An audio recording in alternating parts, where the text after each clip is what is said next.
No. Hell no. Well, good, yes. Good, yes. Good, yeah. I was about to say, Great, but no.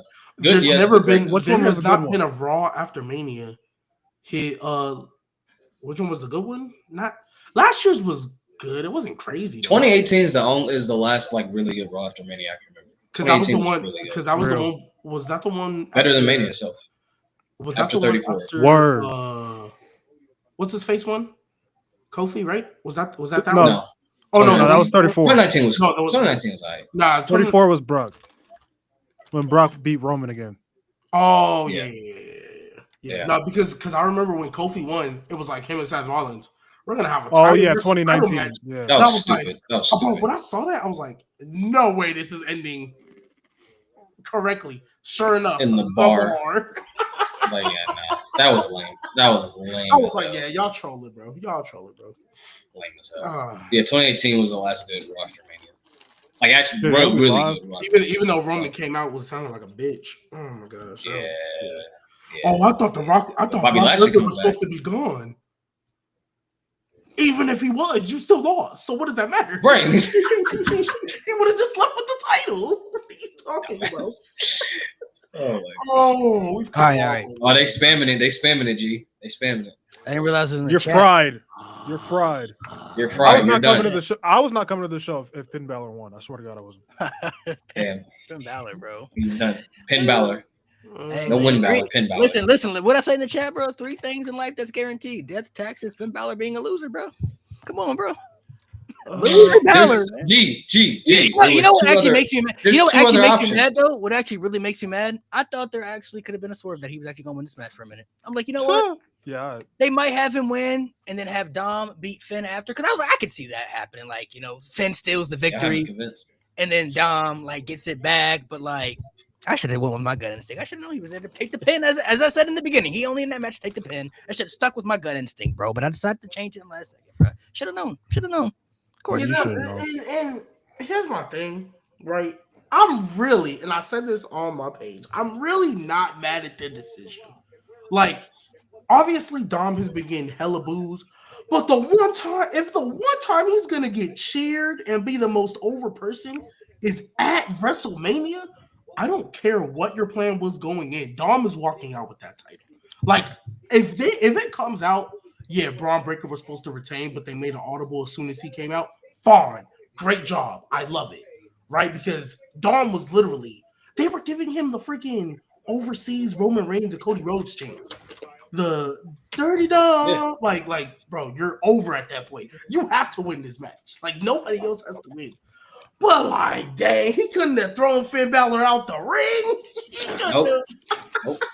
No. Can't pin Penta either. That'd be Finn. I'm not gonna lie. If Finn Balor can pin Penta, so can no. Like, let's keep it a book. Nah, okay. Ray Phoenix got pinned there too. His brother could have lost as well. Ray Phoenix, he did. The greatest luchador of all time, so it's different. Yeah, but I don't know what happens from here. What you mean? What happens? Finn Balor gets losing. No, I'm saying what I say. I say he's the grill. He's a part. He's been absorbed into the grill. He's done. He's cooked. He's beyond cooked. He's got grill marks all over his back.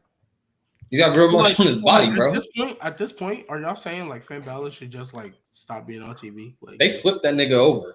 Like, I mean, would we miss him? He shouldn't stop being on TV, but I feel. Well, maybe he should actually. I don't know. He might need a break. Send him to Noah. Pro Wrestling Noah. He might have to go to AEW, bro. I ain't gonna lie to you. Might be his only hope at this point. And loser. Or the only way he can get revived, he got to drop the whole Judgment Day. He got to go back to the tights, the entrance. He got to bring it all back. And even then, I don't even know people would even care at this point. I'm not gonna lie to you. He's been cooked for so long, bro. What he need to do? He need to grab Tama Tonga, Tangaloa. He need to call Haku or Hikuleo. Excuse me. He need to call Hikuleo. Should probably call Beth Luck Fale. Be like, hey, call Luke and Carl Anderson. Be like, hey, still gonna lose, but still gonna lose. Bring those two but back. at least he can have other people take the pins from him. Leave Gallows and at least Gallows and Anderson can take the pins from him. So. Bro, they gonna come back again though, bro. Like every time they come back, they don't do nothing with them boys, boy. You never want to see them come back at this point.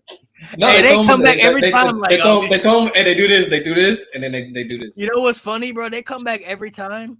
Seems like, oh, they about to do something. Like every return, because they come back for AJ, bro. They come back. They love that. They come back for AJ. They come back for this. Every time they've come back, you think like in the moment, oh, they about to do something with them as a team. Nothing, bro. Nothing. I will say though, the last time AJ Styles fucking up his ankle against Carmelo Hayes, that definitely hurt them. They weren't even done before that. They already been back on Yeah, it. was done. Yeah, they were done. But they were waiting on because remember AJ got hurt. He was gone for a minute, came back and got hurt again like right away. But like even before that, they were going to come back and do what? The NXT was losing when he was hurt. You know what's crazy? Hey, you know what's crazy? They were involved in AJ Styles' heel turn. They didn't even help that nigga in his match with Cody Rhodes. I don't even think about that. That's actually true. They didn't even help him. I knew they was wasn't even there. They couldn't even go to NXT and beat Fraxium. I was like, oh, they. Yeah, no, they couldn't even beat Hank and Tank. No, it was Hank and Tank that. It was Hank. They couldn't even be Hank and Tank. They couldn't even be Hank and Tank before they won the title. This is when Hank and Tank was losing everything. Yeah, because Fraxium, I kind of understood. I was like, okay, they clearly want to do something with him. When them niggas lost to Hank and Tank, I was like, yeah. No, they were cooked. I was Hanker like, and Tanker, bro. And I will say though, them niggas started cooking in that match on Saturday. Hank and Tank is like that. They like that. Yeah, no, they had a really good match. Well, at this point, the Axiom and Nathan Frazier can't have a bad tag. Oh yeah, impossible. Yeah. Well, they're going to Raw or SmackDown. They're going to Raw SmackDown. Raw. Any match they've had, I don't think I've ever seen them have like a legit match where I was like, that match sucked. Like, bro, they don't. the tag division. Or like I was like bored. Like or I was like, oh, I could skip this. Yeah, like tag matches. Fraxium is definitely like I might not be like because for a while when I was probably like super late to the party because I was just sitting there waiting for the heel turn. I was like, one of y'all are gonna turn. I was just sitting there waiting for it, and then once they made that audible and they beat Chase U again, like to regain the titles, I was like, oh. Okay, it looks like they're not splitting up.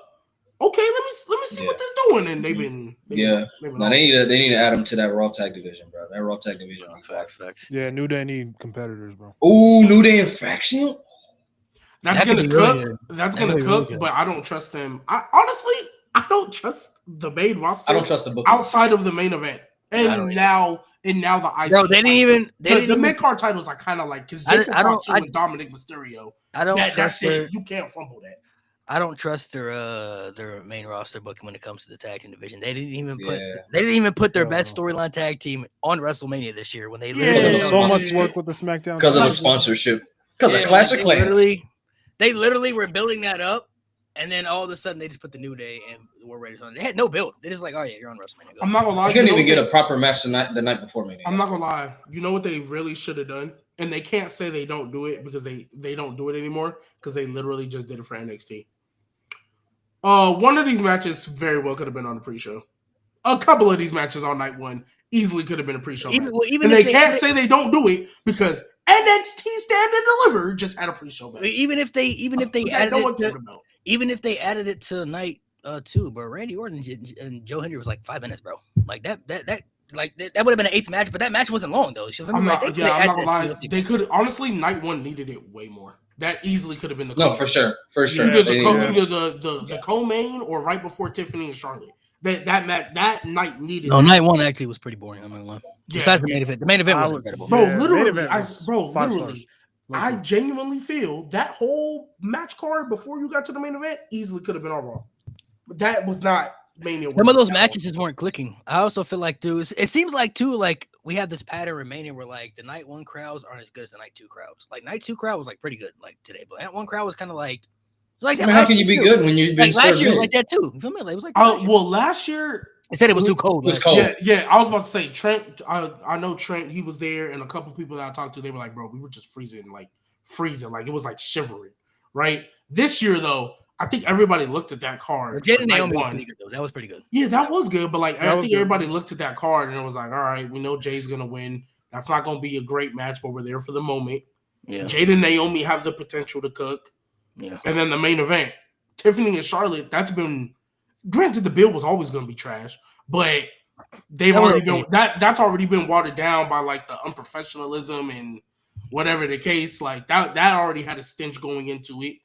Yep. New Day War Raiders. Everybody looking at that like this should be Street Profits and Motor City and DIY. So and they've been fumbled a New Day. That was pretty good too. I did like that match. That was cool. It only went like 10 minutes, I think, if that. Night 1 was not no damn appetizer. Night 1 was a bowl of cereal. Night one was. Night one was a granola bar until you got to the main A event. granola bar. I do think, at least for me, night one. Even though night one was I think the poorer out of the two because night two was better. I still think the men's triple threat was the best match at WrestleMania by far. Like, Oh yeah, and honestly, if I'm being real, the women's triple threat was the second best match. Yep, that was really good Yep. too. That match was great. That match. Is it too early to say that's, if not the best, it's definitely top 2 women's matches in Mania history? I don't think we've seen one. I don't know about that. Match. None hasn't top Rhea. I wouldn't put it over Becky. You put it over Becky and Bianca and Rhea. Bianca, no. Well, not even. I don't even know if I. Me personally, I don't know if I put it over Becky or Bianca. My order that I was thinking about, because those are obviously the 3. My order that I was thinking about. Oh yeah, JD with that 80s match. We forgot about that. Yeah. Savage Steamboat time. Yeah, I haven't. You're too nice. You're too nice. I haven't forgot about that. No, he needs to watch real grass, bro. I'm tired of it. But I feel like my order was. I had Becky Bianca is the greatest one, and I'm not gonna lie, I might slide this triple threat at 2, and then Rhea Charlotte can be 3. Rhea Charlotte. You lost me crazy. Number 1 for me. Rhea Charlotte was crazy, man. It was crazy. The triple threat is at best 3. At best 3. It's at best 3. Yeah. At best 3's fair. At best 3's fair. I'm not saying you can argue that would be matches. There's a lot of good. This last couple years, y'all think Rhea and Charlotte is locked number 1? Oh, easily. 1 or 2. 1 or 2. Sure. I can say Becky and Bianca over. In-ring, bell to bell, yes. Bell to bell, yes. Counting the build, then it's Becky and Bianca. It's 2. Plus the match. I mean, I was counting it. Yeah, but counting the build, it's Becky and Bianca. Okay, that's why I was like, that might be the best. That might be the best build for a women's match ever for WrestleMania. Still to this day. Every other build was fucking trash. Yeah, for women's match. Still to this day. But except actually, Naomi and Cargo. Actually, I almost said 40. That felt like 40s. That's the best build for women's match ever because every other build. Overall, though, I don't think this Mania had a decision that I didn't like.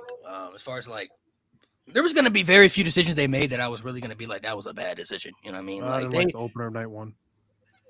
That was cool. And Gunther tapping out, I don't know about that. That kind of threw me off. I don't know about the whole match. I promise you. Well, the match was kind of. I mean, I kind of. I promise it didn't. It didn't make any sense. I know Lewis is gonna hate this, but that was Triple H's "fuck you" to the IWC. That's literally all that was. He was literally just talking about it because, like, real talk, bro. Real talk. Yeah. I think Ilya tapped him out in UK, but other than that, oh my god, holy shit. Oh my god! Take over 36. Jay's the only other person to tap out.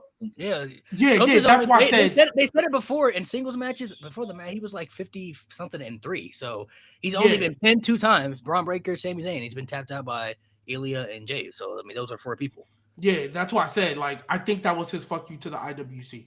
Oh, that hurts.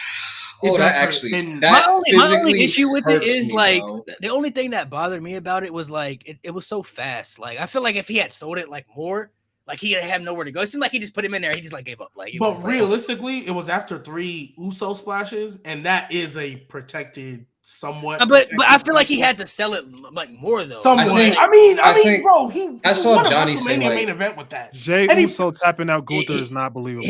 I'm sorry. It's not. Pinning him, pinning him, okay. I mean, Jay Uso winning the match isn't believable, but look where we are. Okay, but pinning him, I can kind of understand because pinning him like you can mask it and say Gunther was scared. That is Jay was getting to that place, but even still, him and putting Jay and Ilya in the same tier as far as like with Gunther. Oh my god, that actually physically hurts me. They always presented him like when it came to Roman, like he could beat Roman. It's just Roman kept like finding some smart way to get out of it. So that made sense. But I'm talking about like for his resume though. Like you look at his resume. Jay winning is fine. Jay winning, I'm happy. Yeah, I'm talking about the way he. Jay winning that was expected. The way he won, that's fine. It technically makes sense in the story. Technically, it makes sense. Yeah, but if it was somebody else, I'd believe him. Let me know when I can go. Let me know when I can go. Go ahead, Louis. Please go. Please go. Please don't interrupt me. First things first, I'm not mad Gunther lost to Jay. I'm not even mad that he fucking tapped him out. Here is my problem. Jay was never built up to do that. That is my issue. I know G always comes up with some fucking excuse when shit is mid. Jay was never built up to go to that place to tap Gunther out. Literally, let's break it down. Let's break it down, right? Gunther literally fucking covers himself in Jimmy Uso's blood, Yeah. zip ties Jay Uso to the ropes, right? And he's literally calling Jay a pussy to his face. The next week, Jay Uso cuts the best promo since the SummerSlam build up to Roman. And the only thing Jay says that really stood out to me was, I'm going to say a prayer for the man I'm about to become. Then we come to next week after that serious promo, cuts an unserious promo and yeets with the crowd. Where on that build justifies Jay Uso choking out Gunther? That's just my issue. The story calls for it. You win with the move that took your brother out. I don't mind that. You weren't built up for that though. That is my problem. You weren't built up to show the malicious side. You wasn't on sighting Gunther. You wasn't beating Gunther. Gunther was whooping your ass all the way up until this fucking build. And the shit that pisses me off is once we get to this pre-show, you know, where they promote me and they have these motherfuckers do their face-offs and their last promo with each other. The shit that makes no sense to me is they're saying, "Oh, Jay might be in Gunther's head." Where did I miss the segment where he got in Gunther's head? Why? Because he said, "I'm not afraid of you." Was Drew afraid of Gunther? Was Sheamus? Was Gable? Was Sammy? Was Cody? Was all these other guys that Gunther was soloing in the IC title reign? Was Damian scared of him? Was Finn scared of him? Were all these people that Gunther faced scared of him? So why is it with Jay Uso he says, "I'm not afraid of you anymore, Us"? That gets the mental edge? Really? It's the inconsistent booking and not building up somebody strong enough to get to that type of level. I don't have a problem that the story called for it.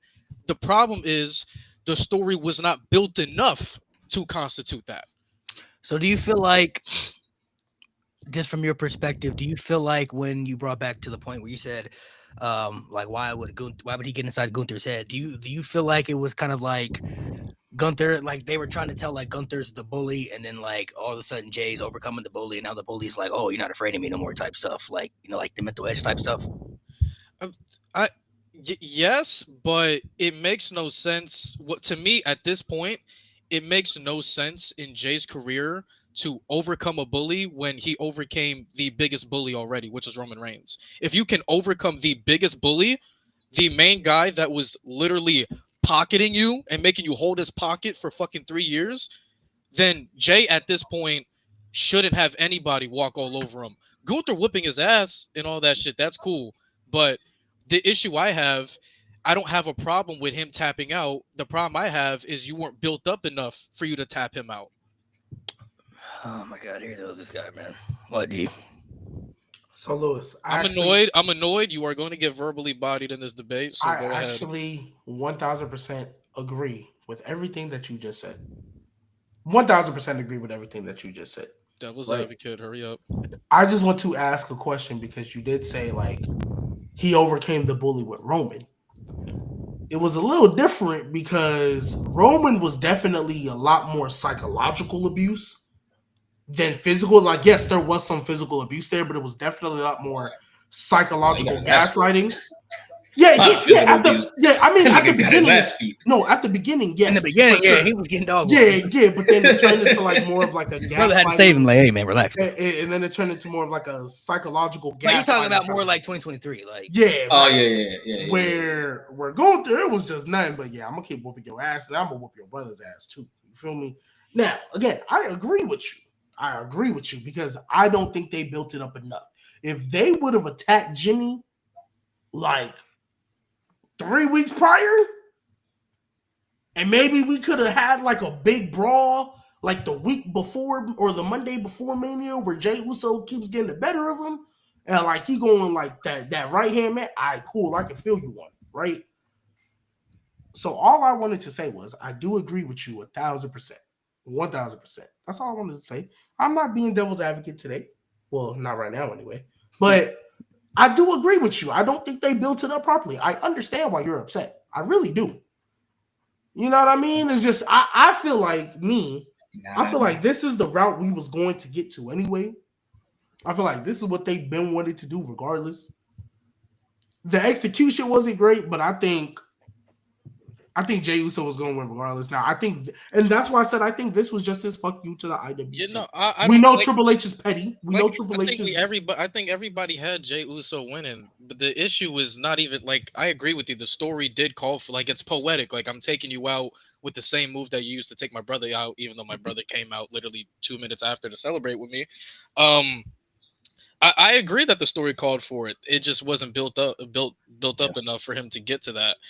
Like I agree. That's why I said it was just if maybe after Jey Uso these past 2 weeks is literally on-sighting Gunther the same way Damian was on-sighting Gunther with kendo sticks and literally like whooping his ass in parking lots and shit. All right, cool. You know what I'm saying? I could live with that. But dude, the past 2 weeks, you see your brother get bloodied. You cut a serious promo, and then the build up to Mania, you're for fucking 5 minutes. Like I can't take. He was that trying to shit stay serious. true to himself. You see shit like that really get me going. Shit like that. Shit like that one wasn't. That one was a joke. That one was a joke. My question is, where was Ludwig? Because I thought he was like hurt. I was like, maybe he's hurt. This nigga was in the Andre the Diamond Memorial Battle Royal. You telling me Jay couldn't have beat his ass like the week before Mania? Gunther and Ludwig have like not been a duo together for a while. For some reason, I don't know why. Yeah. Because I don't know why. Because on camera, the story is Ludwig, you need to be your own man. That's literally what Gunther told him. Go be your own man. That's still his brother, though. That's still his brother. And Jimmy and Jay were on their own. They're literally doing the same thing. I so feel you're telling me that Jay should have like, oh, you beat my brother ass? I'm gonna beat your brother ass. Like, I mean, I feel you, but I also don't think Gunther cares about Ludwig like that. So I don't think it would have affected. That's his brother. They be posting shit on Instagram all the time. No. That's his brother. I'm talking about on screen. Like on screen. On screen, I feel like that's all I'm saying. But even then, I'm not accepting that excuse. That's still his brother, bro. Your brother is your brother, bro. If Jimmy can cost Jay world titles and Jay can still hug this nigga and care about this nigga, Gunther can care that his man's is getting his ass beat by Jey Uso on live television. Even when Ludwig was with him, Ludwig was always the one getting beat up while Gunther would be staring up at the but not freaking bleeding. And like if Jay made that man bleed, Gunther would I don't think Gunther would have came up. He would, bro. Nigga, that's your man's, bro. That's you telling me if one of us was getting beat the shit out of and was bleeding, you'd be like, whatever. They be alright. I've seen Gunther watch his guys get beat up. He just staring at but not to the extent of oh damn, like he's leaking. If Ludwig is leaking, Gunther gonna be like, oh shit, okay. I think let me check on my man. I think he would have just been staring at him. I'd like to personally address the Yeet merchants, the Yeet fan base, just you and me, right? Because we've been going at this thing far too long. You tapped out my man's. Congrats. I want to let it be known. When I critique Jey Uso as a world champion, I'm not lowering any standards for Jey Uso. You are a world champion now, pal. So if your stories suck, if your builds suck, if your matches suck, I'm going to be here every week and I'm going to jam that shit home as many times as I can. Congratulations. You guys built him up to finally win the big one. So when I critique him like a surefire main eventer because you guys consider him a surefire main eventer, I do not want to hear, you guys are going too harsh. Oh, you guys need to give him a break. Nope, you're the world champion. Act like it. Deliver like it. Be like it. Because if you don't, I am going to eat you alive every single Sunday. I am on this bitch. I promise you. Lewis, do you think Jey Uso has the package to be a world champion? The overall package do you want me to be? I want you to be genuinely honest. That's a genuine question. I think he is capable of winning a world championship. I do not think I think he is capable of winning the world championship. I do not believe he has the tools to sustain a legitimate world championship. What do you think he lacks? I feel like the in-ring ability is a very big thing. The inconsistency of going within serious and unserious with his characteristics, that's a big problem because I know Yeating got him over, but like as soon as you saw your brother in blood, the Yeating shit is over. Like there's times where you need to be serious. We saw Cena fucking growing up. There was times where Cena was funny, But when he had a serious person in front of him, Cena knew when to turn that bitch on. There was times growing up where Randy Orton was funny and had his moments, but when there was somebody serious in front of him, the serious face goes on. Same thing with Maivia. Same thing with Stone Cold. Same thing with any other main eventer possible. Once there was somebody serious in front of them that posed that serious threat, shit is over. It's game time. You want this? We really gonna scrap for this. So it's the inconsistencies of being serious and unserious, the inconsistencies of delivering delivering a very good quality match, because Mania was the biggest match of his life. Winning was the biggest thing of his life, and yet that is one of it's one of the most mid fucking world title matches. I swear to God. The fact that was the biggest match of your life and you did not deliver, that's a problem to me. That match was supposed to with Gunther, who most of us consider the best wrestler on the planet. So if you're telling me that what I saw on Mania, that sample size, what I saw on Mania, is what to come for for the rest of his title reign, we are going to be in a bad spot. We're going to be in a terrible spot. I definitely feel like I think Seth is the one that's going to take the title from him. Easy. After what easy. Yep. Rollins wins it, and then Punk beats Rollins later on. I think it's going to go from Jey Uso now to Seth, and then I think it's going to. You see, motherfuckers in the comments like him don't listen. I never once said Gunther's run was crazy, but when we critique Gunther's run, at least at the very most, you're gonna get a great match. At least with Gunther's build, he's gonna say some shit that's gonna stick with you. Like Gunther's run was very inconsistent. Nobody's fucking denying that. But when Gunther's reign was hitting, when it came to the Randy feud, when it came to him being involved with Damian and Finn, when it came to fucking who did he face after that? But it's also Jey Uso the first time. Yeah, with Jey Uso with Saturday Night Main Event and all that shit was good. Gunther's high was really high. His low was not shitty. His low at worst was inconsistent because we know what he could be. We see what he could be, and no, honestly, wasn't even Gunther's fault. Like real talk, like and here's the thing, because this is where I will be on Lewis's side, because I've been telling y'all, Lewis has been telling y'all, the same nigga y'all was begging to get booked and pushed in the main event is the same guy he is today. The same guy y'all was begging when he was losing the IC titles after a week and a half of holding it is the same guy y'all saw in that main event. I don't know if y'all remember, but he also had the worst match possible on a 14-match 2-night WrestleMania card last year. He had the worst match. So this same dude that y'all been talking about, because Nate was there, Mo, Malik, y'all was all there. When he won that IC title, when everybody was tagging me, what did I tell y'all?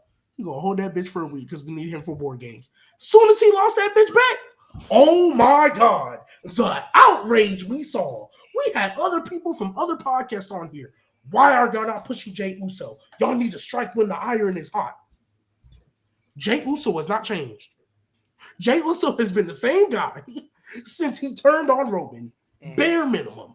He's really been the same guy before that too. But for sure, since he turned on Roman, he's been the same guy. The 3 moves to Doom, all he did was add the spear. All he did was add the spear. Shit is trash. Like he been doing the yeet for forever. He been walking down with the crowd for forever. He been coming out through the top ramps as an intro for forever. He been doing the same thing. He been doing the same thing for about a year and a half now. He won that Rumble. Everybody turned. Everybody's like, "Oh, this is gonna be mid." I ain't gonna lie, G. But here's the thing. Here's the thing. I hate because now that Jey Uso's in this spot and he tapped out Gunther, right? I hate now that people are gonna lower standards because you guys, you the fans, wanted him in this position. You the fans wanted to sit, at the table with the big boys. So do not be upset when I critique Jey Uso like a big boy. He's not a mid-carder anymore at this point. You tap out Gunther, you ain't no mid-carder anymore.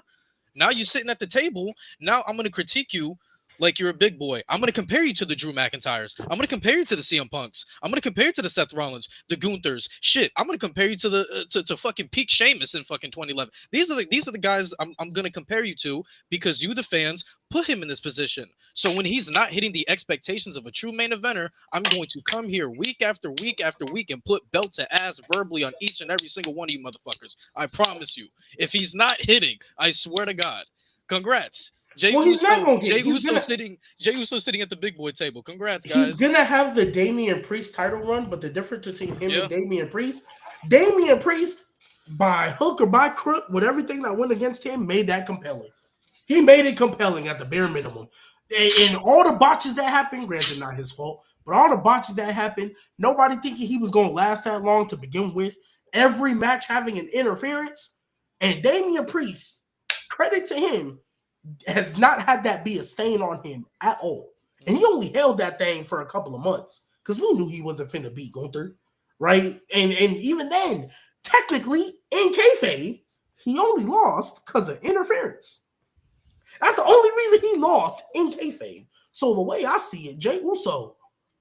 Now, granted, Seth Rollins just turned heel with Paul Heyman, so I'm not gonna lie, you're cooked regardless. I don't care how good of a reign. Yeah, you could go on a John Cena U.S. Open title with that world title and have the best match every fucking night. You're cooked, buddy. You're cooked. That you're not holding that thing long.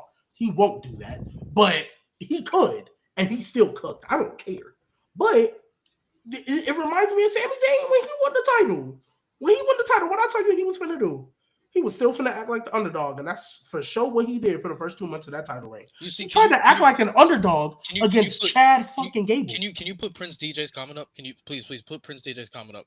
Because DJ ain't say nothing wrong, but to say I expect bad matches with Jay, that is a big issue as world champion to me. Because if you're world champion, they're telling me what they're telling us without saying it, that they think you are adequate on all three levels. If you are not adequate on one of the biggest levels that you have to deliver week in and week out, that is a problem to me as world champion. That's a huge reason why I didn't see Jey Uso at this level to sit with the big boys. But congrats, y'all put him at this table.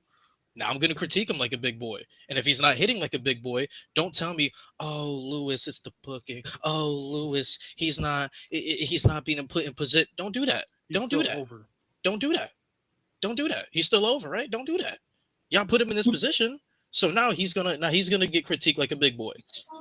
Expecting bad matches from your world champion is wild. That is crazy. That's crazy. The fact that you guys are sitting here and put a fire emoji and said, yo, Jey Uso versus Logan Paul at Backlash, fire. And the best in-ring performer in that match is Logan Paul. We got a lot to talk about, pal. We got a lot to talk about. The fact that the best in-ring performer is Logan Paul, and Logan Paul cannot lead a match. And the fact that the person that can lead a match is the worst out of the two. And you guys want me to believe that Jey Uso is going to be a legitimately decent world champion. Right. They should have just gave him the IC title in COVID, and he would have been fine.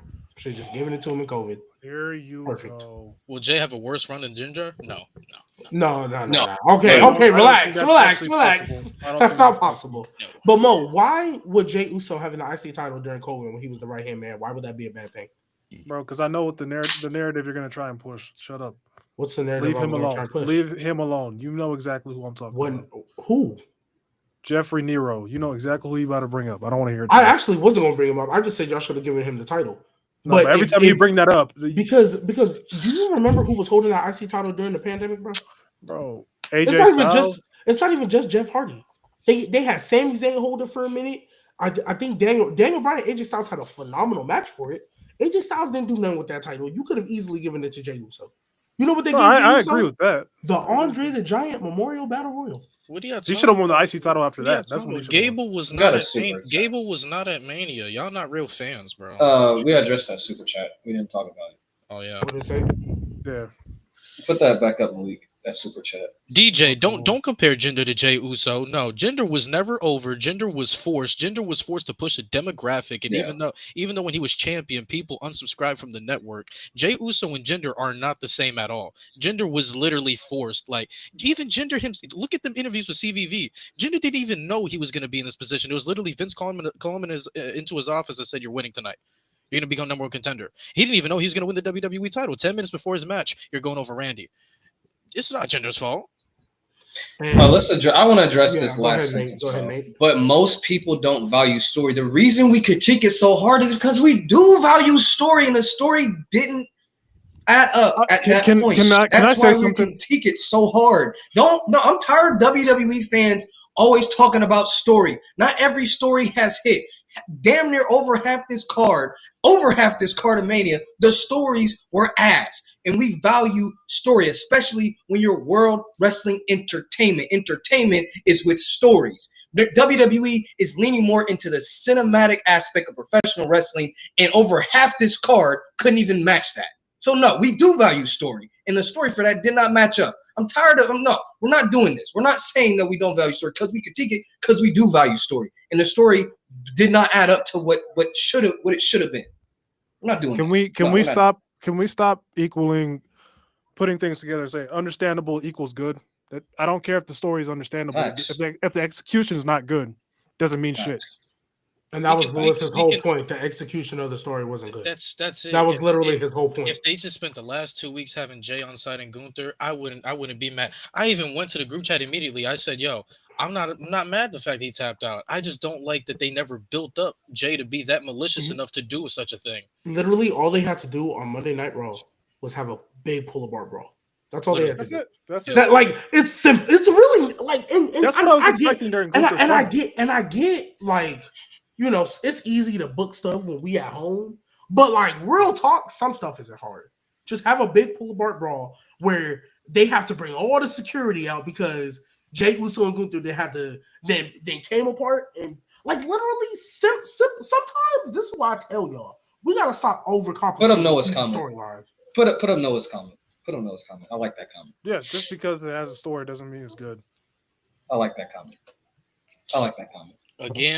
Again, congratulations, Jey Uso fans. You finally did it. Hey, I mean, Nate. Hey, we talk about people thinking just because it has a story is good. Hey, technically, Natalia been had a story for a minute about trying to get that. To get that single status. Stop it.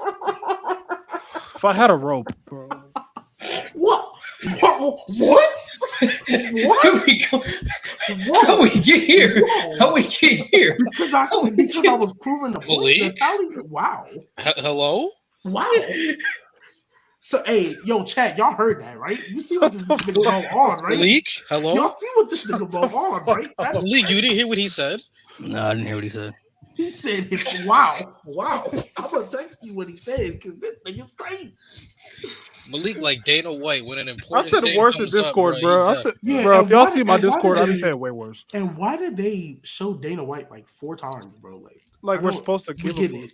We get it, bro. And he got booed every time. What's next for Gunther? Goldberg.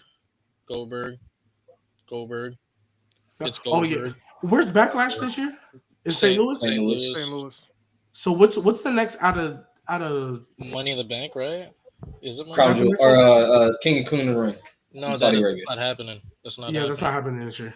What? Yeah, that's what they told me. I was shocked when I found out too. They're not doing that. They're not doing King of Kun in the Ring. Oh, Dad, it's not happening. We all thought Drew was gonna win. We were wrong. It's not happening. When's the Mexico Worlds Collide? July. No, that's in LA. That's in LA. And so is Money in the Bank. There was about 6 matches out of the 2 nights were enjoyable. Everything was forgettable. Facts. I think Mania Night 2 definitely clear was like way 1,000% better. It was kind of the reverse because Night 1 had a really good main event and the undercard was trash. Night 2, the undercard was really good, but then the main event was. Bro, they said Jay's reign is already better than Ray's WWE title reign. Oh my god. It's already. Hey, at least went home. G baby. No, I hate you. He at least went home. It's already better than Finn Balor's Universal title reign. Hey, nah, if Seth Rollins come out and beat him tomorrow night, it won't be. I mean, technically, never mind. If Seth Rollins come out and beat him tomorrow night, it won't be. Dog, I'm crying, bro. So they want us to talk about something else. How'd y'all feel? Yeah, well, talk about the triple threat, bro. Let's give the people what they want. That shit was amazing, bro. That shit was amazing. The men's triple threat was standing O. And people tried to tell me that shouldn't be the main event. Yeah, I'm sure. Bro, it's a match that consists of CM Punk, Seth Rollins, and Roman Reigns. That should have been the end of the argument. Who the That's like arguing Roman and Rock. I just hope people. I just hope people. Charlotte and Tiffany because she won the Rumble. I just hope that people who watched the match can finally just admit that this match never needed the title. And if you still believe that, then you clearly just weren't paying attention to the story because everything in that promo package too before that match literally laid out the whole story. Did y'all fall to your knees like I did when Heyman low blowed Roman? It was kind of. I fell to my knees, bro. Once he hit CM Punk, I kind of knew where it was going. It was kind of that was kind of like I didn't want to believe it. I didn't want to believe it. I didn't want to believe it. I was like, nah. I didn't want to believe it. Honestly, though, I'm not gonna lie. Though, I don't know how I feel about Seth and Heyman. Though I'm not really. Like, I don't love it. It gives me CM Punk and Heyman. Malik, you really doesn't need a manager. Oh my God. I think those. I'm not really I'm not gonna say that I hate it, but I'd be lying if I say I loved it though. Like it's I gotta see where it goes from here. I gotta see right. Yeah, I need to see the justification. Nah, and I think for me, you gotta get it. Obviously, us as fans, or at least me as a fan, I'll be when it comes up. Easy. I think me as a fan, oh my God, dang. At least my hairline's still here, unlike Finn Balor's win streak. Yeah, wow. With Finn Balor having a win streak, yeah, I'm sure. Yeah, I'm sure. He had a 3-win streak when he came to the main roster. But he came to the main roster. Yeah. Bro, one day Finn Balor gonna pull up on this stream and crash out, bro. Oh, he gonna if he see one of us in person, he gonna. I'm about to say you're not gonna crash out. He gonna beat our ass. Do we sacrifice? I was like, he ain't gonna crash out on me because I've been defending him when I couldn't. So do we sacrifice? He gonna beat it. He gonna try to swear. Yeah, I don't know how. I think Malik would call him a loser to his face. He's still gonna lose. If he ever tried, I'd be like, bro, you're just gonna lose. Just give up. I would. I just feel like I don't know. I think honestly though, like realistically, if you look at the whole story, they were kind of telling us that the Heyman and Seth stuff was gonna happen, but I thought it was somebody got to put him over. I'll do it, Finn. I got you, bro. I thought it was gonna go in a different direction though, but overall though, like the match was great, the story was great. I just don't know, like I don't know what the Heyman and Seth stuff is gonna I'm gonna be on the because you finally got to win, huh? That's crazy. Because Malik, what you said when Seth Rollins had that promo one-on-one with him, he's kind of making sense technically. That boy Finn, boy Finn stood there and said, "Dom, you're beating me." That's crazy, bro. But when he was talking to Heyman, and he had that promo like, "Oh well, CM Punk left you high and dry, and Roman Reigns left you to get beat by Solo and them." Yeah, I feel like that would have been great if he didn't like go back to Roman. Michael, you're wild. After War Games, like if that War Games thing never happened and Paul Heyman would just have been there, but like never really like felt like he was back with Roman.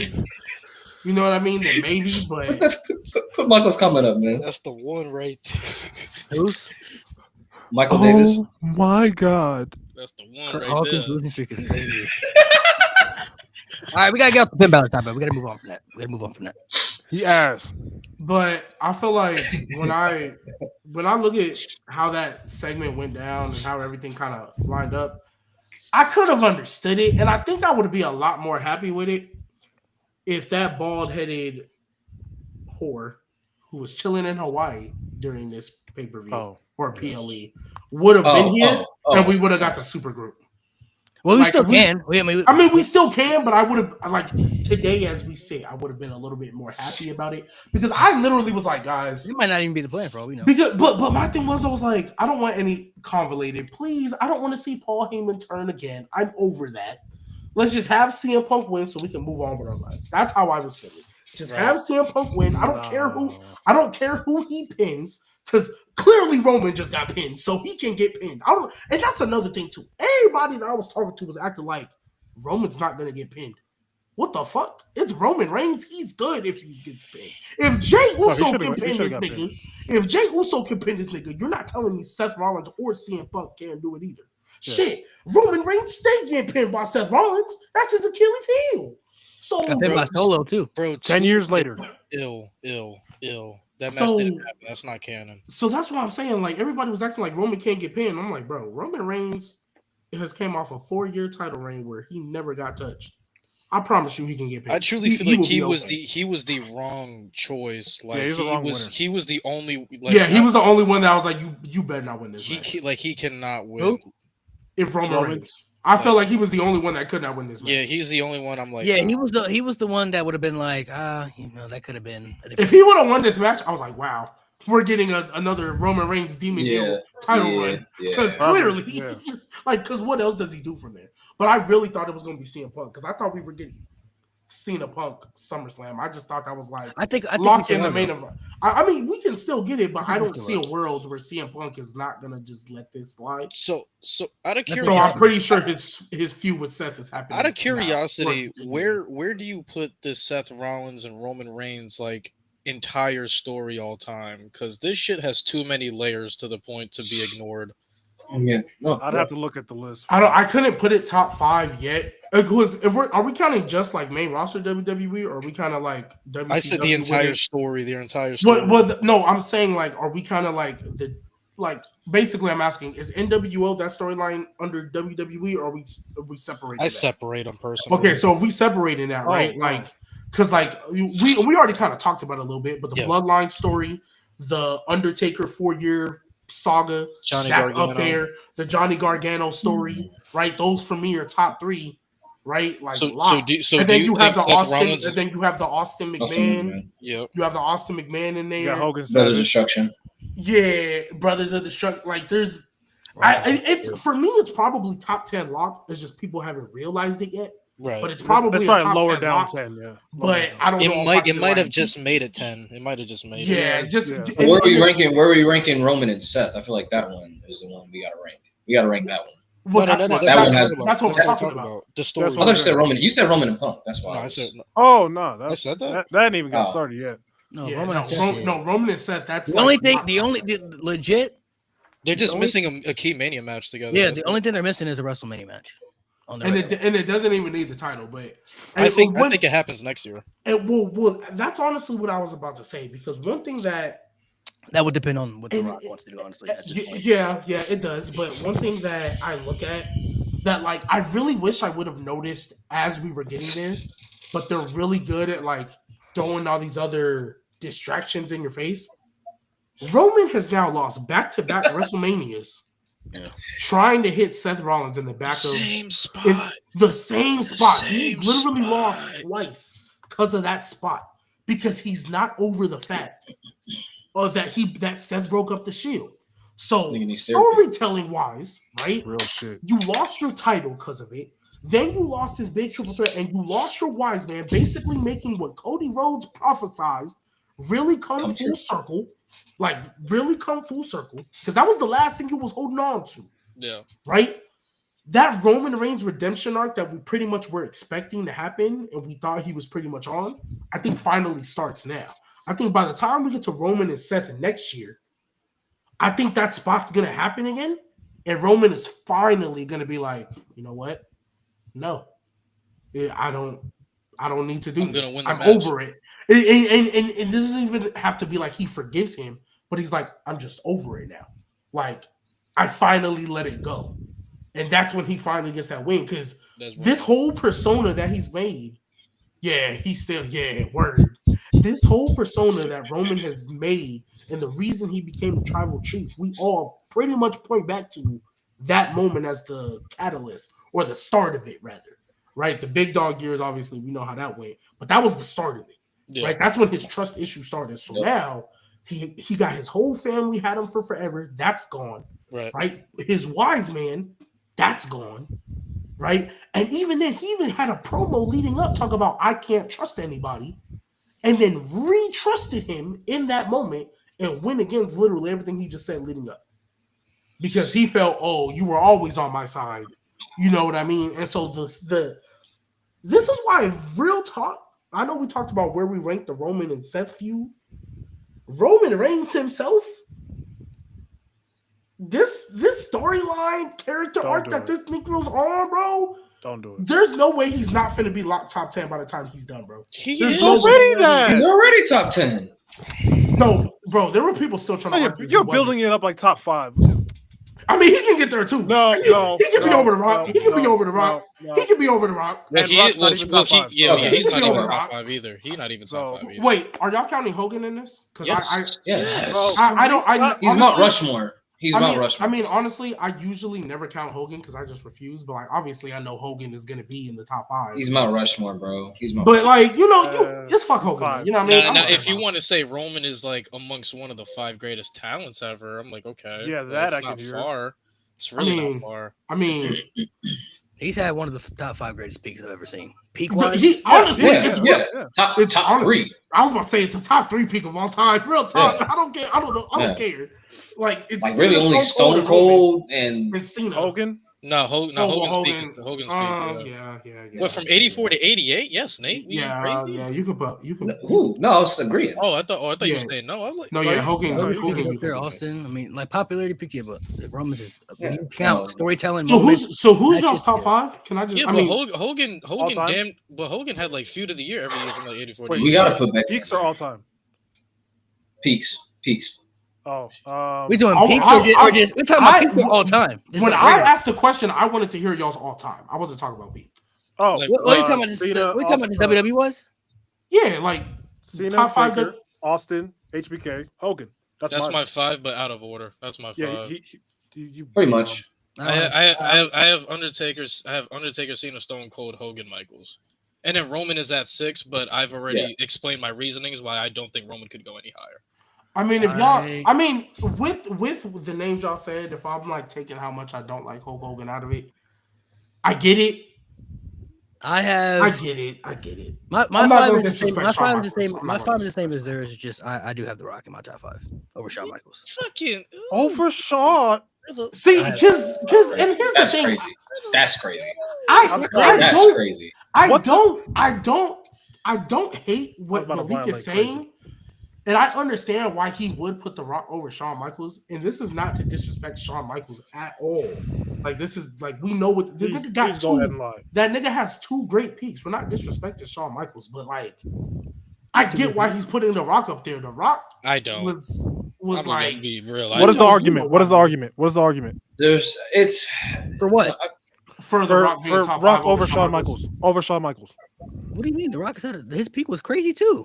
We can't forget about it. Was crazy, but when we encompass the total package, bro, I think HBK. I know HBK completely clears The Rock when it comes to the full package. Yeah, I think HBK. When it comes to in ring, for sure. Yeah, I mean, in ring. It's not only in ring, storytelling, character work. No, Shawn Michaels at the beginning he's character work. No, I gotta get that to The Rock, bro. I gotta get that to The Rock. Popularity, sure. I'll give popularity. Yeah, absolutely popularity. But popularity has never meant shit to me personally. That doesn't deem who's better. Character work? No, for sure. But I mean, that's the majority of the reason we have like Austin and Hogan. Okay, but if we're over Shawn, he's had good character work, pretty good character work, but over elite Shawn, character work. Yes, for sure. Over Shawn. If we're I don't think that's a crazy statement. Shawn can play a really good heel and a really good babyface. The Rock in two different eras of his career. The Rock was washed in his later years. When he came back, he was washed. And if you want to play the longevity game, that's Planet's washed when? What 2012? Yeah, when he came back, that's still his run. That's his run. That still counts. But he wasn't washed though. He put on one of the best matches ever. Even count 04. That nigga was not even close to what he was in like 02. 04, he showed up one time. For one match. Still. Shut up, one. What are you talking about? Okay. But still, in the 90s and the 2000s, Shawn still clears. Like, I don't know what we're talking about. Longevity, Shawn has this nigga watched. Longevity has watched, but it still doesn't mean that he clears. Okay, so literally the same thing. Wait, Nate, with and this is going to sound lows because no lows. If we're gonna count with everything you just said, Nate, because I don't even hate your argument. Rocky Maivia is an all-time low for sure. But even with your argument, but I mean, Austin with the ringmaster too. So I mean, that's a low. Over Stone Cold too, or no? Who? Wait, no. Do you have HBK over Stone Cold as well? Did you just say ringmaster's as bad as Maivia? The ringmaster. I have Stone Cold like top 3. That was a low. And you have HBK at 5. So what? Because I'm asking you, the ringmaster wasn't a low. It was like a few months. That was still a low though. Like if he had stayed the ringmaster, bro, that would have been bad for him. We could if we're doing this hypothetical game, Maivia would be in the unemployment line, like wrapping my burgers right now. If we doing that, yeah, for sure. But everybody has a low. Like the Rock's low is low, but we're not gonna act like the ringmaster wasn't a low. But the low we talk about is one of the worst lows like ever. Yeah, Shawn Michaels never had that. No, I'm not. Hold on. I'm not Let me saying address that. this comment. Let me address this comment. Daniel Mason in the chat. I promise you, go back and watch those matches from '96. No. He did not have one of the worst title reigns. Nate, the reason why I asked No, the product was just bad. It wasn't Shawn Michaels. We know Stone Cold's peak. We know what Stone Cold was. Biggest star, like all that. But I'm hearing the arguments you were making against The Rock, and I get you. The longevity in ring. Hold up, longevity. You can definitely make that argument. The in ring, you can definitely make that argument. The two peaks Shawn Michaels has, you can definitely make those arguments. Again, I have Stone Cold over me being a fan, so I don't disagree with fact, you. Bro. I just want to know, like, what's the difference with Stone Cold? Is it because he hit that top star popularity that maybe you feel Shawn Michaels didn't? Like, I want to know what the difference is. This is a genuine because question. Stone Cold has the greatest peak in professional wrestling. I was gonna say it's the value of his name and his peak and the merchandise, and he's like the key reason. And he still won the Monday Night Wars. It's not only that, but I firmly believe if we look down the list of feuds Austin has had, he probably has the best list of feuds we've ever had. Yeah, and he's part of one of the greatest storylines of all time too. Literally, if we go feud for like comparing whose list of feuds is longer on an elite scale, this man has McMahon, he has Maivia, he has Brett, he has what else is he has fucking Triple H. Like, dude, the list is long as fuck in that time frame. Angle, the list is long as fuck.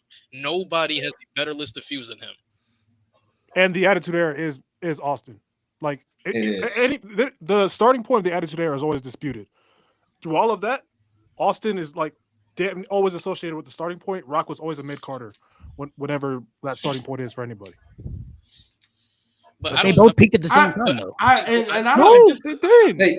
Bro, in '98, they both won the world title the same year. They peaked at the same time. But he peaked in '98. Austin was here. Did The Rock not become the world champion in '98? Yes or no? That's a peak. Bro, that's when his peak started, bro, as a main eventer. His peak was like 99. 99 forward. 2000. 99, 2000. 2000, like he's at his very peak. Yeah. The only time I'm talking like a main event solidified, like 98 is he was a main eventer in 98, but he wasn't at his peak. Yeah, but that doesn't mean it's like 99, 2000. That doesn't mean it's peak. That means we got because Roman Reigns was a main eventer in 2018, but that means 22. Jey Uso was peak, and even then, so his overall peak is like from like 23 to like 25. Or 24 to 25. The only reason I asked Nate, and because again, I don't disagree with your list. I don't disagree Stone Cold being over HBK. I don't even disagree that you have Shawn Michaels over The Rock, because I have him over The Rock at this point. I have Roman over The Rock, right? But some of the reasons that yes, I have Roman over The Rock, because some of the reasons that you name, right, for why you have. I'm not gonna lie. Big dog is. You're gonna try. I hear you with the big dog. I even though I don't think it was as bad and for as long as people say it was. I know it was a low. It was a bad low, right? It was a really bad low. Big dog is year by year. But for me, it is year by year. But for me, Tribal Chief, and I'm also giving Tribal Chief credit because he did it in the pandemic with no fans, no crowd. That shit's hard to do. I'm gonna give him that little bonus as well. That peak is a top 3 peak all time for me. Top 4, no, for sure, minimum, for sure, top 4, for sure. Okay. And even though The Rock had a great peak as well, what Roman did, the amount of people he elevated in that, we talk about the feuds. Back when that nigga was actually wrestling and not on a part-time schedule, my God. Right? Wait, can I understand something? He still was able to give you that peak storyline, character development type story. He's even giving it to you right now. We are a year removed. Okay. But also, what is your argument? Tribal Chief also had some. I'm saying with the arguments that I'm hearing, I don't think trying to have like a Roman in these convos, or even Malik, even though I disagree, having The Rock over HBK for the reasons that we're naming, I don't think is necessarily crazy. Well, y'all didn't let us list off the reason why Shawn Michaels is better everywhere else other than the mic. That's literally it. Shawn is an elite mic worker. Everything else, Shawn is quite literally better at. When it comes to elevation, when it comes to fuse, when it comes to in-ring work, when it comes to storytelling, he's literally better at everything. Maivia is just more popular and he just has better mic work. Shawn literally clears belt to ass everywhere else. So this is not me trying to be devil's advocate. This is me asking a genuine question. Can you not make those same arguments with him versus Stone Cold? The exact same thing y'all said. Shawn Michaels is better than Stone Cold and everything else other than what? You can, but the difference peak, that y'all named, and the company literally revolved around him. Right, at and the highest. The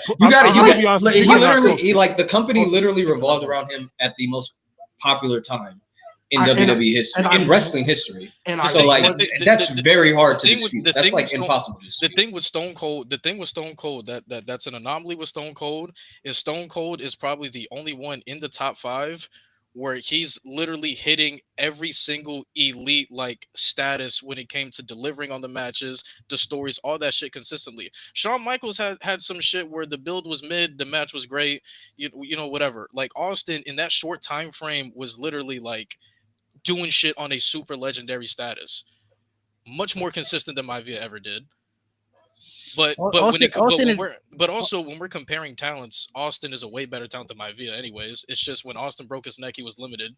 But even as talents, he's better than Maivia. So Austin's peak mainly what puts him in the top 5 for me. Like if we're being realistic, like his peak was just it literally saved WWE. That holds a lot of weight. You know what I mean? Like it holds a lot of weight. But for me personally, this is just me. I never felt The Rock was too far behind during that time. Like he was right there. Nah, like Austin he wasn't. A gap. I feel like there was a gap. I've gone back and watched the Attitude Era. It's a noticeable gap. It's a noticeable gap. Not clear, but he was a great. I was gonna say I was gonna say not. He was a great Robin for Stone Cold, but it was clear every single the Batman and Robin. That's crazy. No, that's crazy. The same way Randy was the Robin, the same way when Cena was coming up, Triple H was the Robin. You say he was Macho Man. Yeah, he was Macho Man. He's literally Macho Man. It's very clearly Stone Cold. Yeah, that's a fair comparison. He said Robin. I was like, damn, that's crazy. Macho Man, I can take. Macho Man, I'll accept. He's more so macho. Yeah, he's macho. Macho Man was a Robin. That's okay. Nothing wrong with it. Austin was the number 1 guy for sure, but for me, you're not gonna convince me The Rock wasn't far behind. Bro, if you put both guys in a room at their peak, Vince is 100% 10 times out of 10 choosing Stone Cold, no questions asked. No, that is a gap. That is a gap to me. That is a gap. Not to me. If if somebody picks you 10 times out of 10 times, yes, that is a noticeable gap. I mean. The only reason. How often was Vince picking Roman? Hold on. The only reason Maivia was the guy from 02 in like fucking 02 was because Austin bounced. How's that not a gap? Hold on. Question. We can agree. Hold on. We can agree. Austin. We can agree Austin has a solidified top 5 peak of all time, right? For sure. Like it's not even debatable, right? Yeah, for sure. Yeah. Like it's not debatable. Can we say the same for The Rock? Top 5 peak is for I mean up until honestly, for me, up until Tribal Chief showed up, it wasn't debatable for me. But Tribal Chief showed up and I'm like, ooh, we're gonna have to have some conversations that people don't want to have. That's how I feel. Once Tribal Chief peak kind of started getting into gear, it's been a conversation for me ever since. I'm not gonna take away Austin. I'm not gonna take away Cena. We're not gonna take away Hogan. After that, and I mean Taker. Roman. Yeah, I'm not gonna disrespect. We're not gonna disrespect Taker either. We know how I feel about Taker, right? But once Tribal Chief got into gear, all these other peeps we've been talking about, I was like, yeah, we're gonna have to have some real conversations about it. Real talk. So that's how I feel. Rock wasn't debatable until Tribal Chief came. All right, so let me explain to you my reasoning for Roman. So before Tribal Chief happened, Roman was like barely like top 40-ish for me because of how bad everything was or whatever. Right. This tribal chief shit brought him all the way to number 6, and that's where I feel like he can't go any higher. Because if I bounce it out, if the man was already barely top 50-ish or whatever, and he's having this crazy peak, 6 is fine to me. 6 is fine because compared to where you were at to now, 6 is fine. That's incredible. But you didn't have that overall consistency of being this true elite superstar for me to consider you top 5. Austin is an anomaly because he did way more than Tribal Chief. Did way more in a shorter time frame. He's the only anomaly. Yep. But everybody else in the top 5 has an elite catalog with the elite longevity to match the elite quality. Roman, right now, in this time frame with Tribal Chief, has the quality and the stories in the insane peak. That's why he's number 6 to me. But when we get into the longevity of how good how insane were you for these years or whatever, that's why I can't put him top 5. And that part makes sense. I genuinely understand because when you counted the longevity, again, Big dog Roman Reigns. I don't is hate year you by if you have year. him top 5. I don't hate you if you have him top 5. But what you're saying is valid though. When you have to look year by year, I always feel that there was really only 2 like dog shit years of Big Dog. The other years, it was fine, it was cool, but it wasn't like I thought elite or nothing. 2016 Roman was good with AJ. Yeah, The few right. AJs and shit. I thought that was when good. he was first kind of breaking, and then he was off, actually in the mid card. 2017 with Braun Strowman, I thought most of that was good. Big Dog had like spurts of good. It's and then it was year like, by year. and then 18 and It wasn't 19 consistent. For 18 me, and the 19 way- was really good good. wasn't consistent. Once the thing is, once we get to 2014, like his match catalog was good, but his promos and storytelling was fucking cheeks. Yeah, No, for sure. Cheeks. What the way I balance it, because I'm kind of on. I see where G Baby's coming from. It's like Roman's had some lows, you know, the dog food, suffering succotash. He's had some lows, but at this stage, I feel like his highs just outweigh the bads for me at this point. Like the big dog years, they weren't all, you know, spectacular. And I think, you know, them trying to force feed him and push him to try to be the next John Cena per se was just holding him back from being the potentially superstar that he is right now, I feel like. But the way I'm looking at it, I just feel like when you compare the good and the bad, I feel like the good outweighs the bad. And there aren't too many people for me that I've seen in my timeline that has had the peak and done the things that Roman has done with storytelling, match quality moments, character development, and helping others along the way, help like within the story. Like motivation, yeah. He's checked off every box you could think of on a full-time and a part-time schedule. Like literally, like there hasn't been a moment, at least for me, 6-7. There hasn't been a moment where I felt like when Roman was on TV, I didn't care about what he was doing. Like even if the Bloodline storyline felt a little dull, I still was invested into what Roman Reigns was doing. Like he had me that locked in. Like I got to see what he's doing when he comes back, what's happening here. And then the highs were so high, like the people were calling it cinema. That's how high it was. Like this is like a movie we're watching right now within a storyline. So, and I also add in, even though like again, if y'all don't want to put him 5 and the highest y'all go a 6, I get it because of who y'all have in the 5 and your reasons why. But another reason why I feel like putting him in the top 5 isn't crazy too. We talk about his Stone Cold. Lewis called it an anomaly, and Nate, you mentioned how his peak and popularity was at the most crucial time in the business, and it literally damn near saved their company, right? At this point, we know WWE was never going to go out of business because just who they were. They're not a company that's going to go out of business. But nevertheless, what Roman did in COVID, no less, in pandemic TV. Oh, no. Bro, he brought so many eyes to that product that had gone away. There was multiple people, and I will always use this example. I know Malik, you've met him. Lewis, you know him. I don't know if Nate and Mo, you have. Dub is the perfect example. Dub used to get on Gridiron and all that and tease me, Trent, and everybody who watched. Talk about you watching grown men wrestling in tidy whities. Fast forward a year after this Bloodline stuff, boy calling me at 11 o'clock at night, talking about, yo, you see what this Bloodline stuff doing? Yo, he start fantasy booking to me 11 o'clock at night. Like, and that was a common trick. He's a draw. He's a draw. I got cousins. I got friends that know. I even got coaches. That. I even got coaches right now that know I watch this stuff that love to tease me. Know what's going on? Be like, hey, you know that Roman Reigns, man. That tribal chief, like we the ones. Like it's. I really have to give him credit for that. He didn't do what Stone Cold did. He didn't save the business, but what he did at around the time where he revived it. He revived the business. Perfect word. Revived. I will give him that, but he brought the feeling back. Okay. I feel like too. Maivia never main evented WrestleMania against Bret Hart for the WWE Championship in a negative 5-star match. So that's all I'm gonna say. That's why he's never being top 5. Who? Maivia. Maivia bitch. Like Rocky Maivia was never in the main event of WrestleMania and had a negative 5-star match for the WWF Championship. That is How many bad main events have Roman had?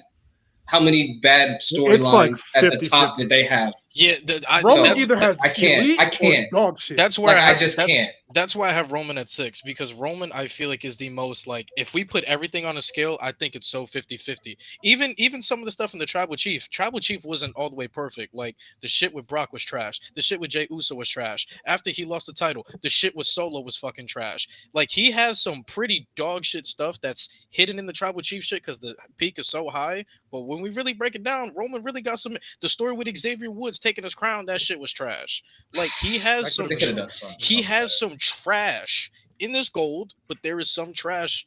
And also, I don't tax Roman for it because at that point he beat everybody. But some people gonna tax Roman after he beat Cody. He didn't really do shit. Like after he beat Jay, bro was gone for months, and then had a mid-ass feud with LA Knight, had the mid-ass fatal 4-way with Randy, LA Knight, and fucking AJ. Like all the way up until he lost, all the way up from SummerSlam to when he lost to that Mania, the shit was mid. Like there is some shit that even though I'm with you, Malik, the Tribal Chief outweighs the bad, but there is some pretty still dog shit stuff within that title reign. At a high level. It's all I'm saying. It's not just some mid card, undercard shit. It's main event.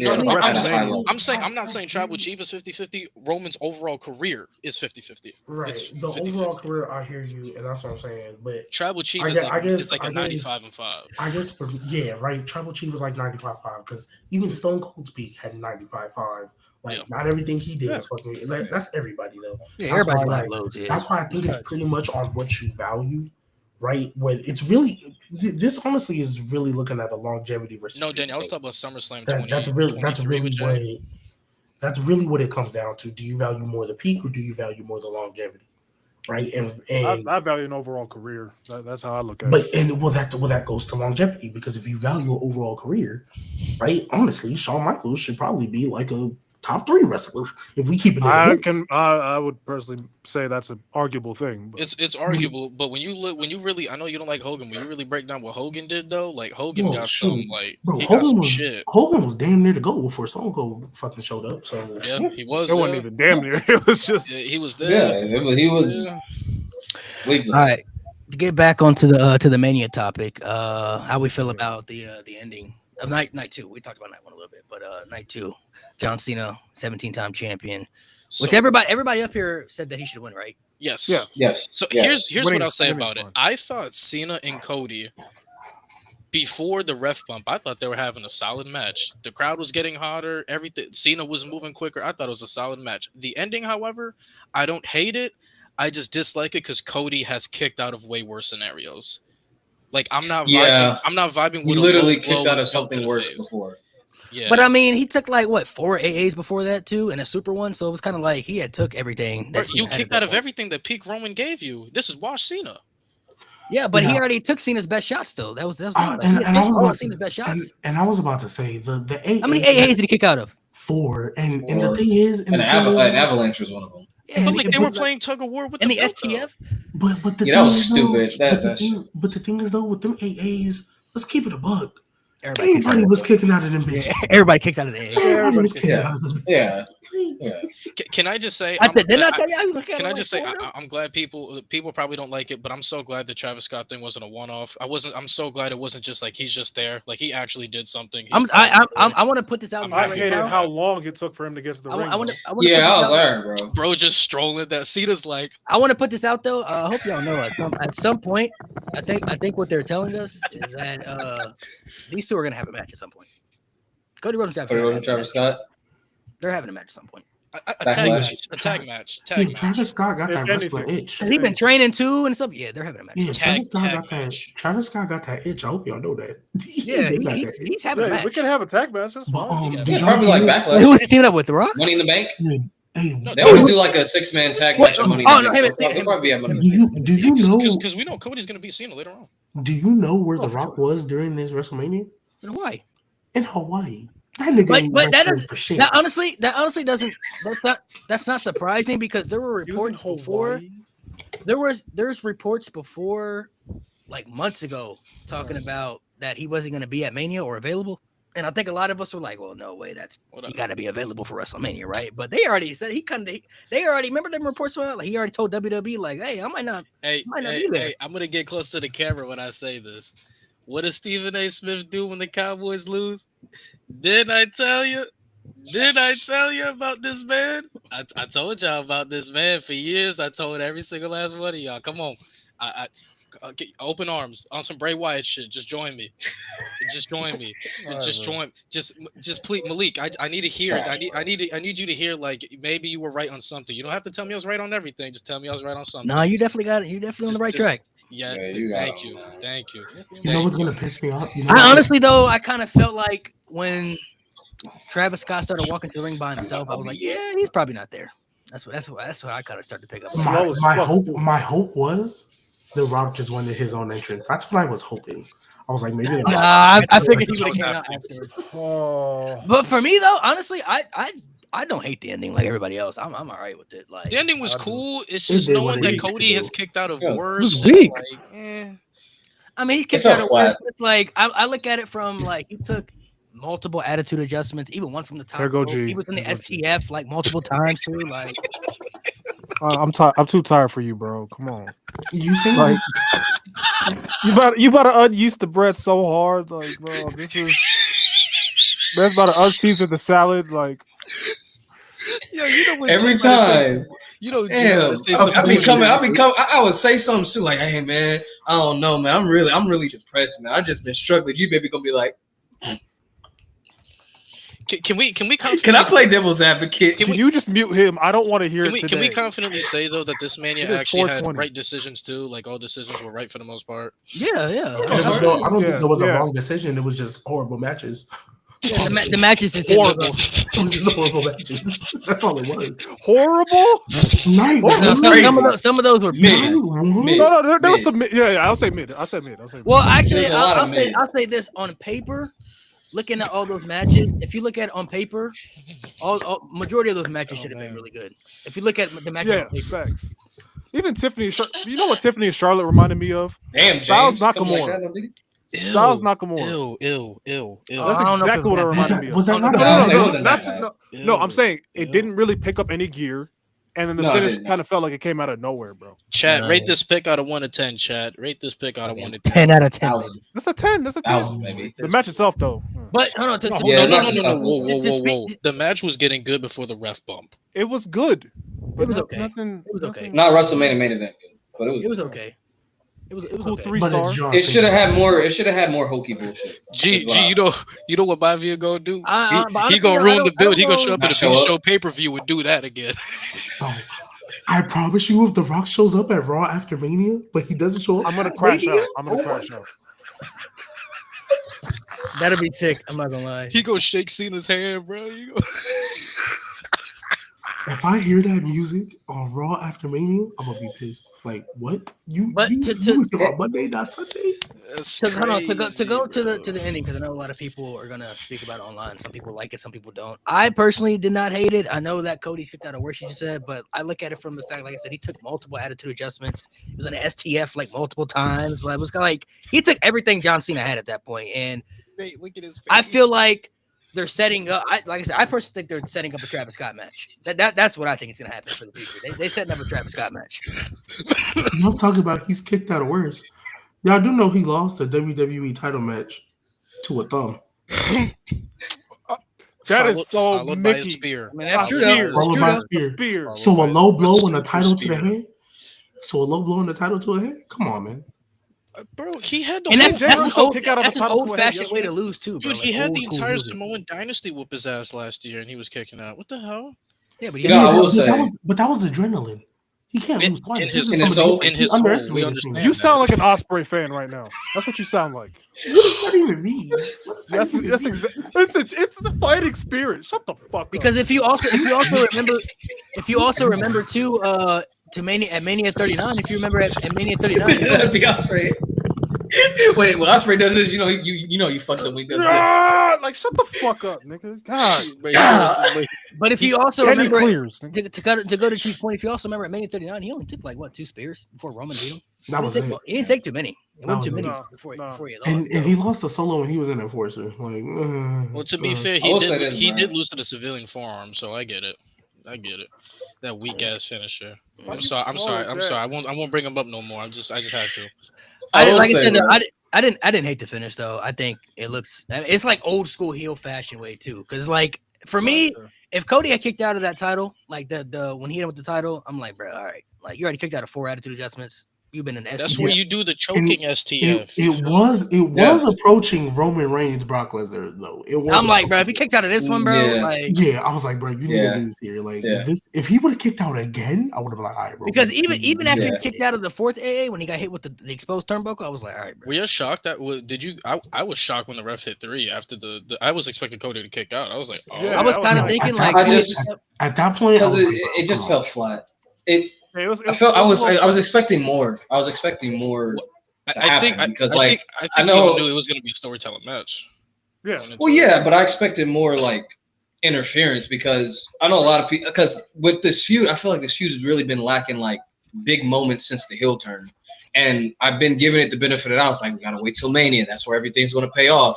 And I feel like if you go to the main event of WrestleMania, and you're still at the point where it's like, all right, I got to wait a little bit longer. I'm like, okay, you're kind of dragging it at this point because like this is where everything should be happening. This is like the last match. Even with like WrestleMania 39, we still got a good amount of interference. We got an ending. Yes, it led to the next night, but I felt like you got the right amount of like hokey stuff to get to that point. There wasn't this year. We got Travis Scott. No disrespect to Travis Scott. Travis Scott is a great artist. No, he's a great artist. I like Travis Scott. I mess with Travis Scott, and it was a cool moment. He took a little too long, but I'm like, you know what? That's cool because The Rock's coming.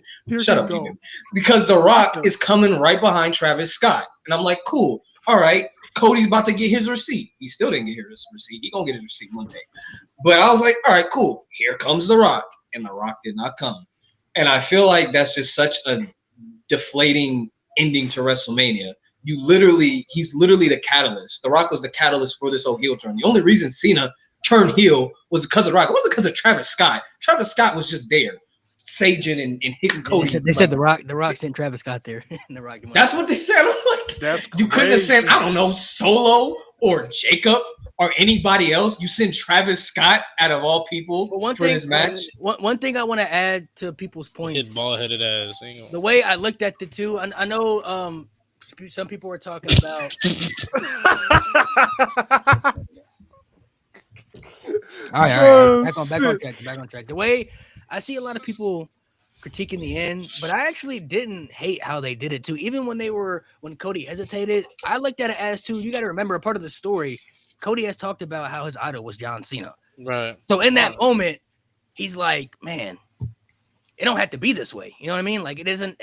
I don't want to do what I could do because people talked about. Somebody said, well, he did it to Kevin Owens. Well, he didn't look up to Kevin Owens. He didn't respect Kevin. Yeah. He didn't respect Kevin Owens on that level of John Cena, as he talked about multiple times in the promo. He even said multiple times in the promo too, John, you're still my hero, even though you did me wrong. You're still my hero. You know what I mean? So I looked at it as was like Cody was showing too much sympathy, which I think is going to play later into the story when Cody wins the title back. They're probably going to have a moment like that again, where Cody's like, he just snaps. He's going to pull the trigger. Like I'm not gonna mess up this time again. Like you got me once, not twice. Bro, oh God, bro, I don't have the energy for you. I don't know why, because I'm literally agreeing with you, Mo. At least I thought I was. I hear what you're saying, Malik.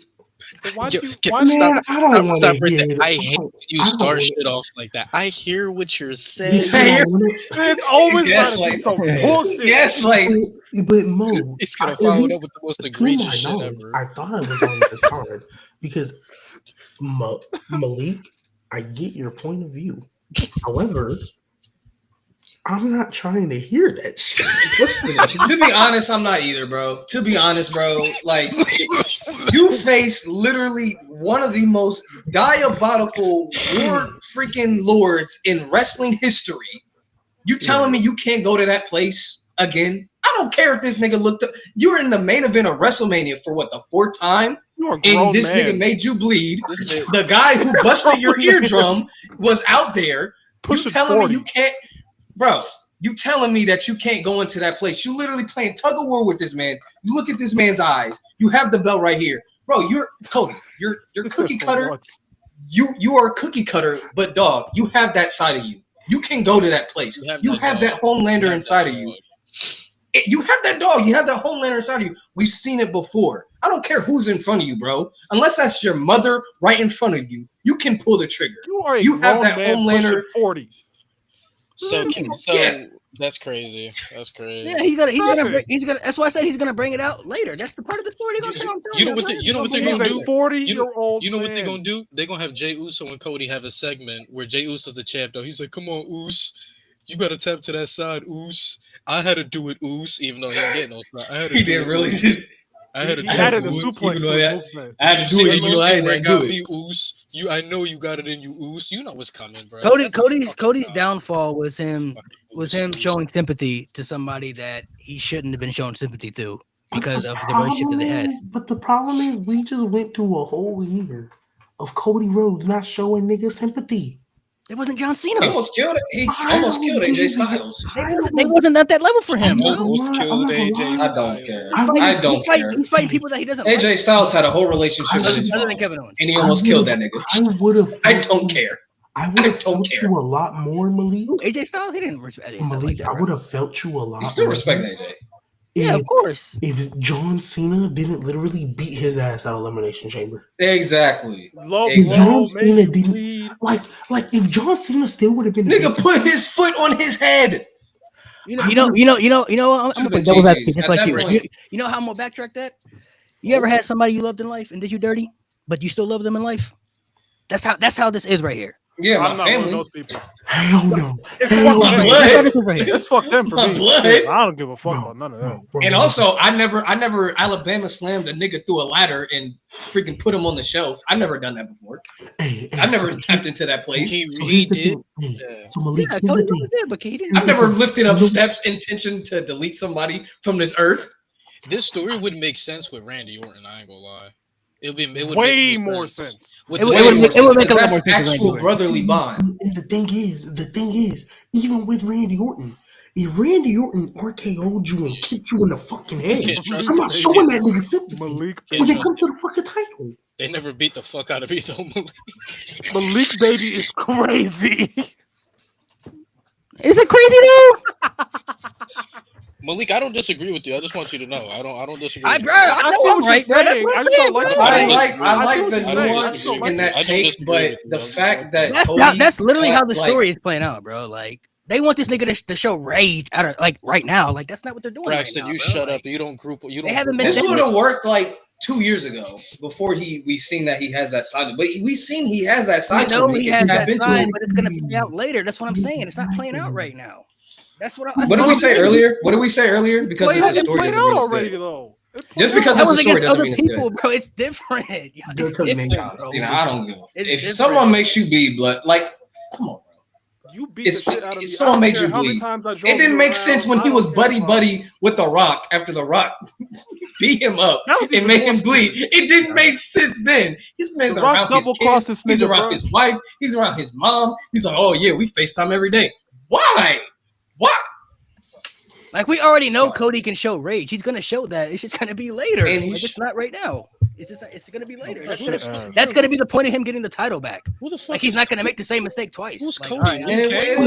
But he technically already did make a mistake twice. How? He's already been through this. Stop trusting niggas who fucking hurt you. Stop trusting niggas. Well, it's John Cena. Hey, he didn't fucking know like that. He's the baby face, bro. That's what they do. He already trusted John Cena when John Cena was hugging that nigga and then kicked him in the fucking dick. I mean, did you need to see it again? Did you thought he was gonna change in the middle of the ring? I know. I would. Travis Scott came out. Like, did you? I would have swung that fucking title so hard. Right. Yeah, bro, do that Seth shit. like. He should have. Maybe that was John's. Maybe that was his childhood hero. But he already kicked you in the dick, made you bleed, Cena stepped only on your 10 head. years older than And Travis Scott already came out. Our truth ass storyline. Why you say childhood hero? Right, you're right. Not childhood hero, bro. By the time Cena was 28, that nigga was 18. Yeah, he just said that Cena was the guy he wanted to be like. Well, to be fair, when you're starting in the wrestling business, they refer to you as kid. So he probably like when I was coming up. But Travis Scott had already walked out there and got physical with Cody. Did you think he was gonna change after that? Like, did you think, oh, you beat Travis Scott? Let me change my mind. Bro, the fact that he was like, "Come on, Travis, come on, Travis." No, That's gonna be a part. That's what I'm saying. That's your opponent. That's the part of what they're gonna tell later. It's not gonna make the same mistake twice. And just with John Cena alone. Just in. What did we say earlier? What did we say earlier? Just because it's a story doesn't mean it's good. That's a bad story. Now I don't know. I don't know when they're gonna fight again because I think they're gonna try to stretch it out for as long as they possibly can because I think Cena's gonna go. Oh, yeah. I think Cena's gonna have a Cena like actual pay-per-view, and that's where he loses. With this aggression, bro. Like I think Cena's definitely fighting Randy Orton at Backlash, and then he might go into the CM Punk stuff after maybe because I think they're probably gonna do a one-off with Cena. Wow. Maybe they do. Probably Money in the Bank. Honestly, Well, I don't Money in know. the Bank I don't know. I don't know when CM Punk is getting that title match because he's not finna let this shit. Whenever Seth beats Jey Uso, just you know. No, I'm talking about with Cena. No, but I'm saying Not Seth. I hear you, and I'm not saying they're never gonna have a match, but I don't know if it's gonna be that early though. That's what I'm trying to say. Because You talking about him and Cena? I think Cena and Punk. I don't know if it's gonna be this early because Seth ain't finna do shit until he handled his Seth shit. In my Right. like they gotta run it back. Like what is CM Punk gonna do in the meantime? Seth could always cost Punk. That would be like just out of nowhere, like unprovoked. I mean, they're still in a feud. Well, that's what I'm saying. If Punk, well, I don't know if he'd be unprovoked because Seth still doesn't like Punk. Seth hates Punk, and he doesn't want him to have success. But it would not make sense for CM Punk to just lose your best friend in the main event of WrestleMania. And you just, don't worry about him later. Let me go fight for this title over here. Bro, people get booked in number one contendership matches all the time. I was gonna say it'll probably be a number one contenders match that he has. But this is a blood feud that I don't think CM Punk is gonna let go. I don't think he's gonna let go. Now, this if you win a number one contendership match, bro, I mean, you're gonna want to win. It's true, bro. What the hell? I think they probably do. It does happen, but I don't think with him. I can see. I don't think it should. I don't think it should. Well, CM Punk at SummerSlam would have been great if CM Punk just won this fucking match. Now I'm not sure. Bro, Jey Uso, count your fucking days. Jey Uso, count your It fucking might be Seth Rollins and CM Punk at SummerSlam. No, it's gonna be Seth Rollins and Jey Uso, and Seth gonna. You think after this heel turn, Jey Uso holding that title till SummerSlam? Hell no. I hope he don't. If they want to try to milk as much money and merch popularity with the he'll get into SummerSlam. Yeah. Because he said they don't have King of the Ring this year, right? I'm not gonna lie. Yeah, so he got it. Just give Seth Rollins Money in the Bank again. Fuck it. I mean, it don't mean nothing anyway at this point. I wouldn't. I mean, they could give it to him for the storyline if they want to, but I could still see. I think Jay probably gonna hold it to SummerSlam. If I'm being honest, they gonna at least try. They gonna at least try to test it out. They're gonna try to test it out. We got to see how Backlash goes first. That dude on a GameFly trial right now. 30 days.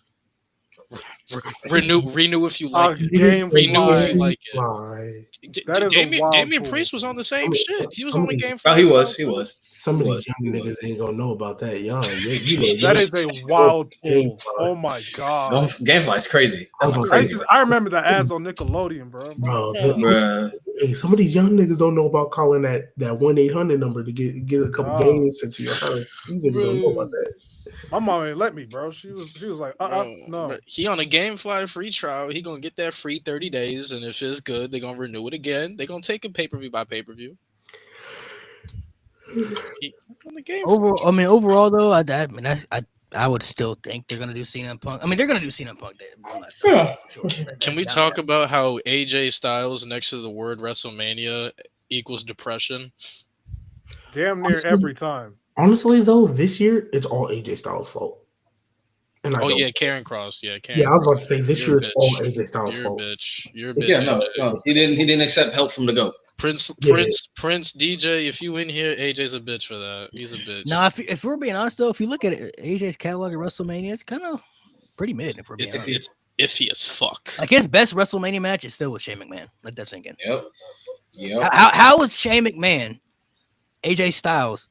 Best WrestleMania match still to this day. When he's fought Shinsuke Nakamura, he fought Randy Orton, Jericho, Edge in a dream match. Jericho match wasn't that Edge match. It was just a bad Edge winner. was so disappointing. Yeah, Jericho was just a bad winner, but the match overall I thought cooked. Like the match was pretty cool, like I'm saying, but like the Shinsuke match was disappointing. The Reigning match was okay at best. The Edge match, he had New Day at WrestleMania. Yeah, I was about to say the LA Knight match was good. Yeah, LA Knight was good. LA Knight match was good, but like his two best matches at WrestleMania is the one with Shane McMahon, a guy who's not known to be a great in-ring performer, and a Boneyard match that was pre-taped and edited. Facts. Damn. And this is AJ Styles. This the phenomenal AJ Styles I'm talking about. Bro, I have a solution. Just throw Ilya in there with him, bro. Like facts. H-bomb from the stadium, bro. You know what? There you go again. You know what? The stadium is crazy. See, Nate, he goes too far. I'm with that. Like you, AJ, the Paris, bro. Look, I'm not gonna lie. Ilya's like Triple H. Look, I get it. I understand when you first came in, you got casuals to appeal to. You've made enough big stars, at least in the men's division, and you kind of revived Io Sky after that horrible title reign she had. Yeah, I don't know how the fuck he did that. Yeah. Because she's that good. Kudos. Because how Io Sky recovered from that, beyond me. So, Triple H, this is what I'm going to need you to do, bro. I'm going to need you to start booking like it's TakeOver again. Facts. Stop appealing to casuals at this point. I really need. You think he's gonna do this shit? You think I'm gonna do that shit? You think TKO? You think TKO gonna let him do that? Not to mention too. Hold on. Not to mention. Hold on. Hold on. You're missing a major factor in that too. For being honest, takeover crowds are not main roster crowds. Not even close. Can you different? Can you put? I'm not gonna lie with Braxton's comment up. I'm not gonna lie with everything they've been doing with these. Put Braxton's comment up. Out of country PLEs. That shit right there. Wow, from the blend. I'm not gonna lie with everything they've been doing with these PLEs and all that. And I get takeover crowds aren't main roster crowds, but way different. NXT 2.0 was able to put on damn near close to takeover style matches. Yeah, the main roster can do it. The main roster can do it. Yeah, but that was in the. If you have the talent, you have, bro. It's 2.0, bro. 2.0 wasn't that bad though. I'm not saying it was that bad. I agree with you. But if they were able to give you close to takeover style matches, why can't the main roster? It's not like they ain't got the talent to do it. You see, this is kind of different, bro. You see, because the talent that's able to do that is not the talent. Here's DIY is not even over, bro. Yeah, here's what I want to say. Come out to like. They come out to golf claps, bro. Okay, I'm not gonna lie. Not even that. But here's the thing. You're right. Them niggas come out now. Everybody like this. You're right.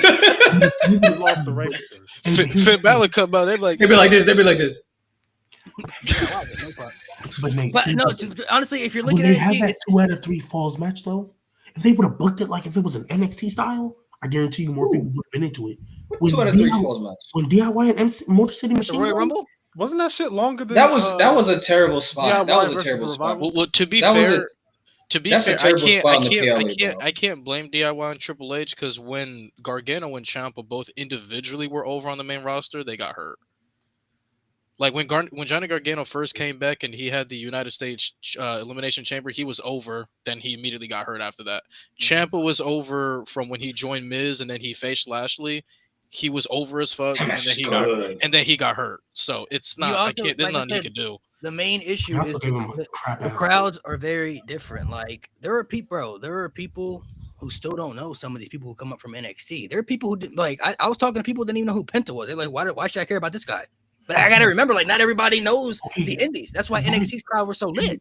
Okay, and I understand you, but here's the thing: I would feel you more if NXT was giving you dog shit stories, but they were just relying on the in-ring, right? That's not what NXT was doing. TakeOver, I don't care. Because I was a guy who didn't know. I didn't know who the fuck Adam Cole was when he showed up. I didn't know who the fucking, like when Shinsuke, I did not watch indie. I didn't know indie niggas. So when I saw them, NXT TakeOver New Orleans is the reason I started watching wrestling, and I didn't know who any of these guys were before they stepped in a WWE ring. But NXT TakeOver New Orleans, the way that show was structured and then the stories they were telling after, that's why I fell in love with an Aleister Black. That's why I fell in love with a Velveteen Dream and an Adam Cole and the story and fucking Johnny Gargano, for crying out loud.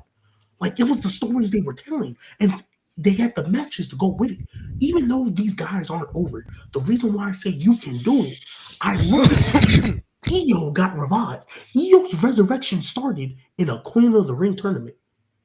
Literally, that's how her resurrection nobody started. knows how she survived. She might be an anomaly. I ain't gonna lie. But even then, right? I mean, Don't even speak.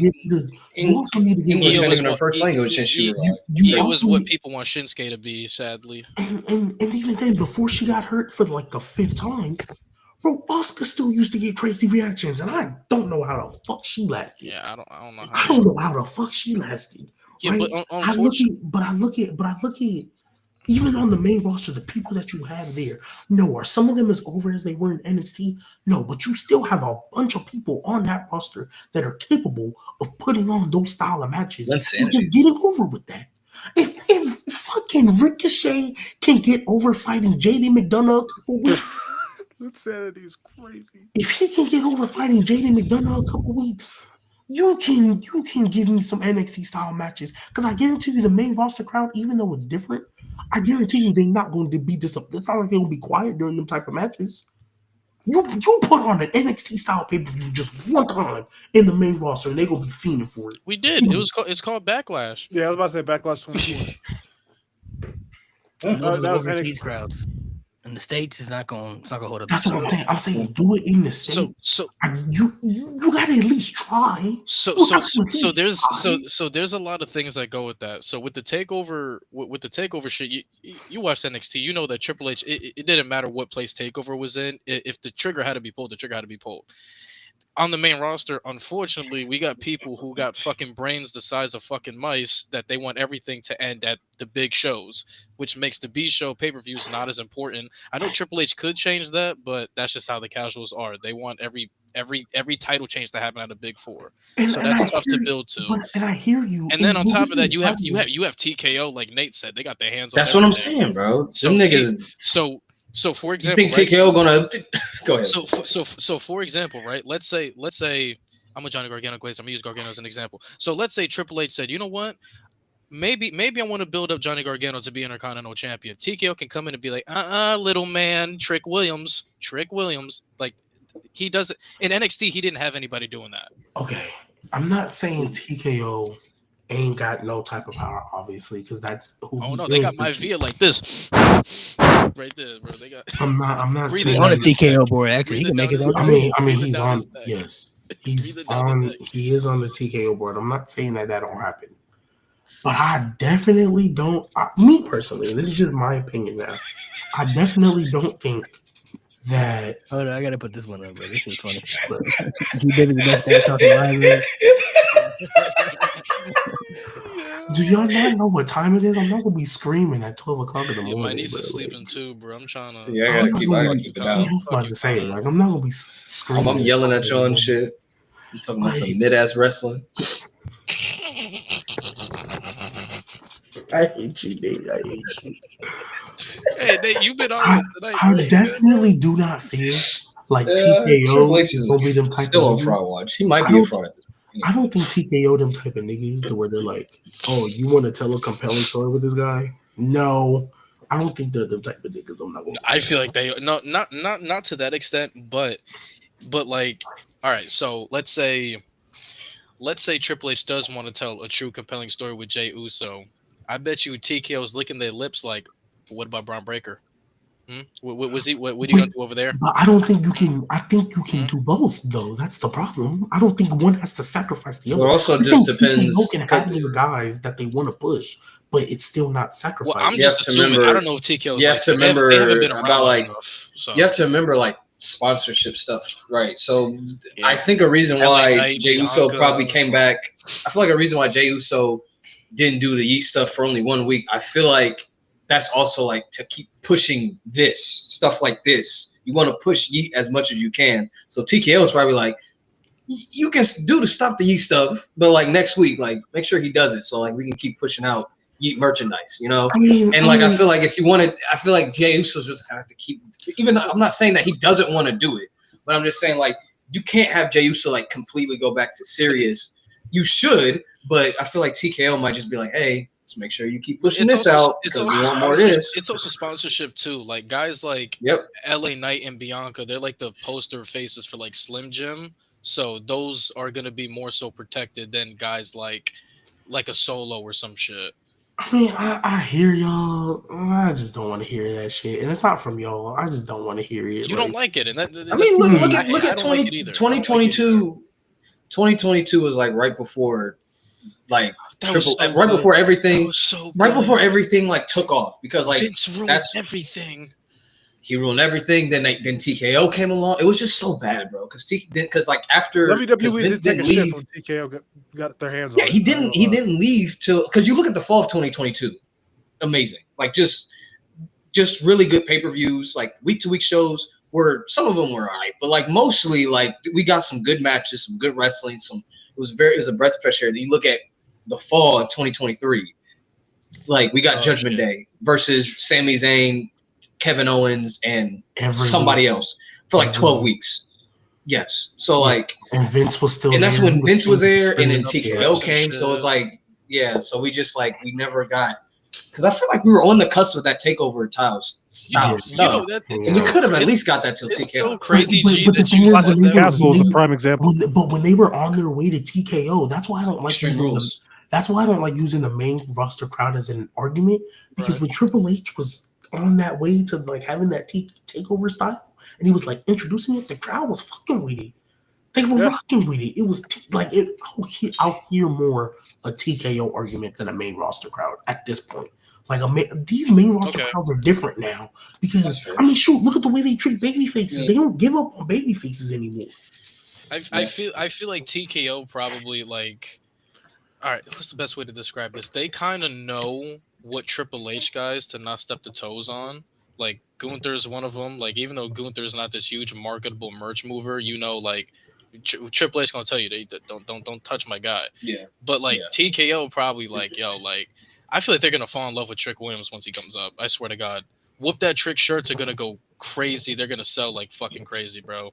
Those are the type of guys they're gonna push. Even though he's a heel now, but yeah, you're right. He's still getting it. He's still getting the Whoop That chance. Yeah, I know.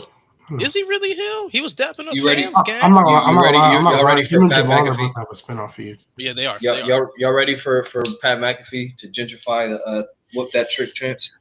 Oh god. Oh You know yeah. he gonna be hype as hell. Yeah, dude. Let's go. No. You know what he's gonna do? I'm whooping that trick, Cole. I'm whooping that trick, Cole. Nah, he be on the Hey, table. that's your dancing and skit. everything. That's your next skit. I'm whooping that trick, Cole. He be on the table going crazy too, bro. He be going wild, man, on dancing on the table and stuff. And then Booker T gonna try to mock, and then Wade Barrett gonna try to mock Booker T and just sound all kind of wrong. Shimon. That Shimon was crazy, bro. Bro, I'm really crying, bro. The fact I could see Pat McAfee literally standing on the table doing this is crazy. Bro. Yeah. Did y'all see somebody in the crowd have the sign? Yeah, they had an sign. Did y'all see the Nas Reed flag, bro? Yeah, that shit was hard. Shit was hard. Why? Are you a Nas Reed hater? Bro, Yeah, don't disrespect why are you a Nas Reed, fan bro. of Nas Reed? Shut up. He's nice. Why were you a fan? He's a good Why are player. you not? That's just a random. Can we talk about how good LA Knight and Jacob was? That was pretty good. That was pretty good. That was some crack, bro. Bro, out of nowhere, BFT. Relax. That's a WrestleMania. Bro. That's gonna be a fire RKO one day when they do that. It begs the question: who's Jacob's first challenger, guys? Dolph Ziggler. Oh wait, he's not there no more. The Miz. Finn Balor. Wrong for that. I think they might run back LA Knight again. LA Knight always gets three matches. Yeah, they might as well. Yeah, they might as well. Yeah. Get out the way, Backlash, and then what? Who's on SmackDown in the mid card? Andrade. I was just gonna say Andrade. Well, the roster about to change. So. Oh yeah, that's true. You gotta think. So who's the mid carder on Raw? Mid carder on Raw that can get his ass whooped. Chad Gable. Who's a mid card? Chad Gable. Oh no, you know who's gonna be? Rey Mysterio, of course. Oh yeah, I'm fine with that. No. You don't think, bro? Dragon Lee, bro. Come on, bro. Put him in, bro. Put him in. Oh gosh. You think Dragon Lee's getting the title, bro? Over Rey Mysterio? Rey Mysterio gets injured, and Dragon Lee is not the replacement. Nobody in the LWO is No, replacement. That's crazy. Because it's right. Ray Phoenix steps in. Because Ray Phoenix get the brothers on Mania. It's a bro. You know they only did that to slight AEW. You know it's either Phoenix or Penta that's getting the title match against Jacob, bro. Once the shakeup happens. Penta and Jacob. I mean, it could possibly be. Jacob and Priest almost said they had a violent match. Well, Jacob and Priest sounds like crack, yo. Look, do not. I wonder what they're gonna do with the since they purchased AAA. I wonder what they're gonna do about the Del Rio situation because he's the champion over there. Oh, I promise you, that should get vacated. Should get vacated. They gonna vacate Samoa Joe. No, they're more than likely gonna have Vikingo beat him to bring him over.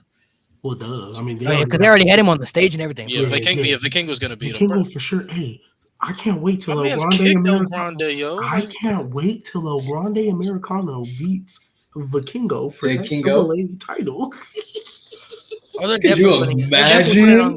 You gonna make him get shot, bro. Oh, I promise you. They're gonna definitely put it on. I promise you, El Grande. He's gonna be in LA. He'll be alright.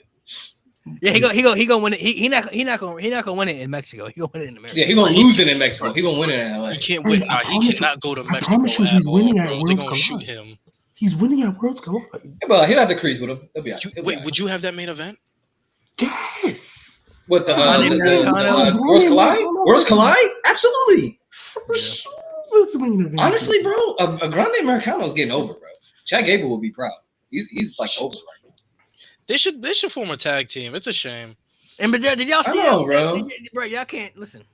Hold up, I don't even know what that move was called, bro. But when y'all see Chad Gable hit that top rope, I don't know. I'm saying, whenever y'all ever seen Chad Gable hit a move like that, bro? Never seen it. He never did. Yeah, he never did. Yeah, but El Grande Americano clearly. Americano hit that thing though. Chad Gable was taking notes. He was like, "Okay, let me try to." Oh, that Gracias. Bro, that move he hit, I was like, it's like the only word he says too. I was like, let me find out. That's the. He can't speak no Spanish. Hey, no, you know what the funny part was? The promo package, they put the Spanish. They put the Espanol over his words, bro. El Grande Americano is definitely a no sabo kid. Oh, you're bugging. Stop being a hater. Stop being a hater. See, this nigga Mo, man. Oh my god, bro. They don't appreciate greatness, bro. Racist, bro. Racist. All we need I know now is G's not talking. You know what? all we need is one Here Cena, we bro. go. That's what we need. Screenshot. All we need is one Cena El Grande as a tag team. G, you act like I John Cena, can't post that clip on the TikTok, bro. Nah, that's dope. You know what clip? You know what? Don't put up the screenshot. There you go. Oh my god! Ah, you piece of shit. Yeah, you piece of shit. Yeah. I can't stop you now, but no, I can't stop you now. We said no gay jokes, bro. Come on. Oh yeah, you're right. My bad. On, you're lucky. You gotta respect Mo. Yeah, well, I'll respect you for another 24 hours. Fuck you, nigga. Once Raw after Mania goes off the air, then it's pretty much. She just raps. You said Seth Rollins gonna cut yet another pipe bomb. I wonder what he's gonna have a lot to say too. I'm interested to see. Is he even gonna say anything this week? And it's gonna piss me off. But don't do that. Oh wait, Jericho shit, bro. I don't need that in my life. No, he's gonna talk about how he was right. Like he gonna talk his shit. Yeah, but I don't. He might do that thing where he. Y'all think they change his theme if he's gonna go heel? Probably. I know old school theme. They always a lot of people. They always too. I know a lot of people. They always change his theme when he changes his character. So. But I don't think he's gonna. I think he.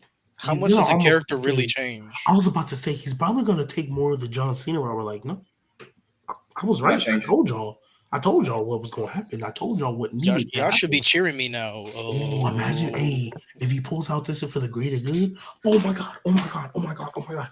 We should have seen this coming. We should have seen. Pause. But we should have seen this coming. This nigga used the best for business. No, I saw Nate's face. That's crazy. I saw Nate's face. Childish. Go to sleep. He did use best for business. So yeah. He did use the best for business. I told you. Did I not tell you in the? So I have a question. So would you be with? You know what? I'm gonna fucking slap you. You know, Malik, I want to hear how you book it. Would you play around with Becky joining the corporation with them? I would for sure. Realistically, what more could Becky do as? That shit would cook so bad, bro. What more could she do as babyface? Y'all understand, bro? They have wet dreams over that shit. Why'd you whisper in my ear like that? Who? Me? Yes, you. Negro. Whoa. Hey, man, listen, bro. So let me get this. Booking So let makes me me get horny, this right. You like right? whispering in the wind, but you don't like whispering in the ear. It's the same shit. You fucking dweeb. Fuck out of here. A Jeff Hardy fan being mad at me. Nothing new. Ain't you a Christian fan? And You only had 2 days with the title. We're a better overall package with Oh, that's cool. That I'm them not 2 lying. days. Hey, and I'm not That lying. overall package. Your TNA career don't have shit and I was on about to say, and Christian is in a better tag team than Jeff is. So what we doing? No, he's not. No, he's not. I'm taking Edge and Christian over them 18 Nah, you're wild. No, you're no, wild. stop. You're stop, wild. Stop. Nah, he's trolling, bro. He's you're trolling. 100% trolling. There's no way, bro. no There's way, no The way. lack of longevity that Edge and Christian have. Stop. Lewis is shot. Bro, where's my notebook, bro? Edge and Christian over. You're wild. Oh, I want to say it again, but I I won't. can't be a hater. I can't That's just crazy hate for words. fun. I would say worse. I definitely would say worse. But anyway, to the Becky point, I mean, there's nothing really more she could do as babyface. Chat, did he say that? Take him back to the 1800s. All right, let's get back on track. I feel like as babyface, she's already reached that peak. She has a heel work too, but I feel like this could be a different layer of her. We haven't seen though. I ain't gonna lie to you. Like, So would you have Lyra be the one that's elevated by the end of the story? Since it makes sense, they're tag team partners. 100%. okay, but my question is to counter that. If we're being honest, I'm not saying she can't get there, but y'all really feel like Lyra can get to that main event level on the main roster? Not anymore. Yes. Can I? If Bailey, y'all feel like she has that? Y'all feel like she's got the moves. that she give off those vibes to y'all? She needs to show right now. another side because I was gonna say she needs to slapping wing shit is not moving me. That's Because she why had a great run as the NXT Women's Champion. She did, but a huge part of that was the story with Tatum in the shit with Tatum. and the thing that I You was be having gonna good matches say, though. the thing that I was gonna say, unfortunately, I think WWE cut her legs from up under her because since she's been on the main roster, she had that Queen of the Ring tournament, and then she did nothing. And then they introduced the IC title. She won it. She and did done nothing. So can I ask? And so I don't feel like, even though Becky is her last chance, I feel like even if she somehow manages to come out of this feud the winner, they're not going to do anything with her. Is it fair to say that out of all the mid peaks in history, that Lyra's probably like number one? She's a double champ, and it's a mid peak. I mean, Natalia exists, so She's never been this high. She ain't never been this high. Yeah, she struggled holding one. Okay, I'm not. You talk wait, about the the SmackDown inaugural Women's Intercontinental Women's Champion, and now she's double champion, bro. That's a mid peak. That's a great. I feel like it's a great mid peak. it should be a forced, great man. moment, but I think we all know it's just leading to a heel turn because who attacked Bailey? Yeah. It was Becky for sure. Yeah, so like it's just leading. Yeah, to she a learned from Trish. I mean, what It's you a mean, pop. bro? I think I also it's won more so- $35 today because I bet on Becky. To come back. Bro, I'm mad. Where I do you feel like- live? You can bet on wrestling? Yeah. Yeah. Do you want to Bet see? US. No, but where do you live though? I live in Rhode Island. Oh, no wonder. I live in Texas. We not betting on that shit. Yeah, look in the chat, bro. I put down 10 and it's 135. Bet US, bro. Look at the betting odds too for Becky. It was a plus 350. I should have, bro. I But feel you like can Oh, stack it none. was? You couldn't stack none of the. It was a plus other 350 legs.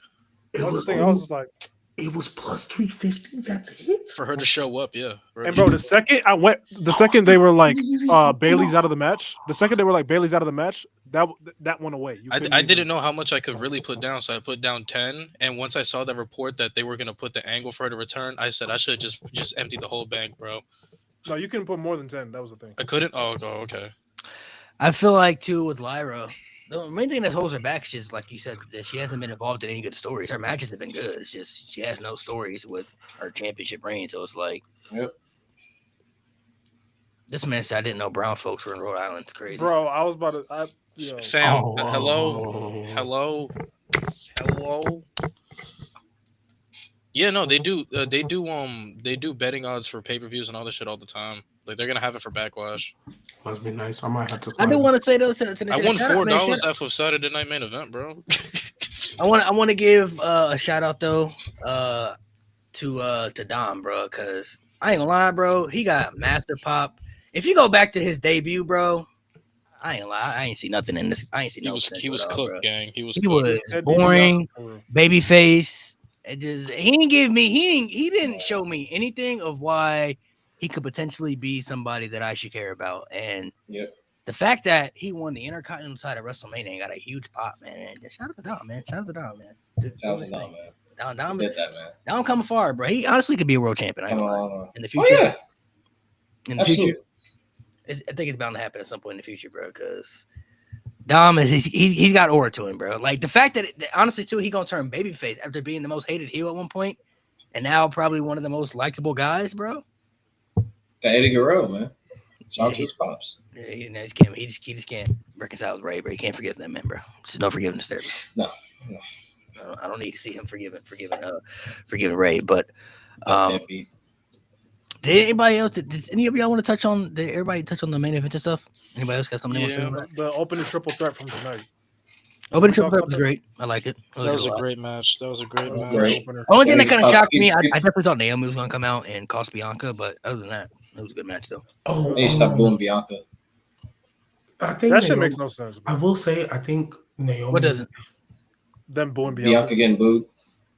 I would have been okay with it if Rhea got booed as well because they wanted to see Io win, but Rhea got cheered. So I was like, Rhea? Because everybody wants to fuck Rhea Ripley. That's why.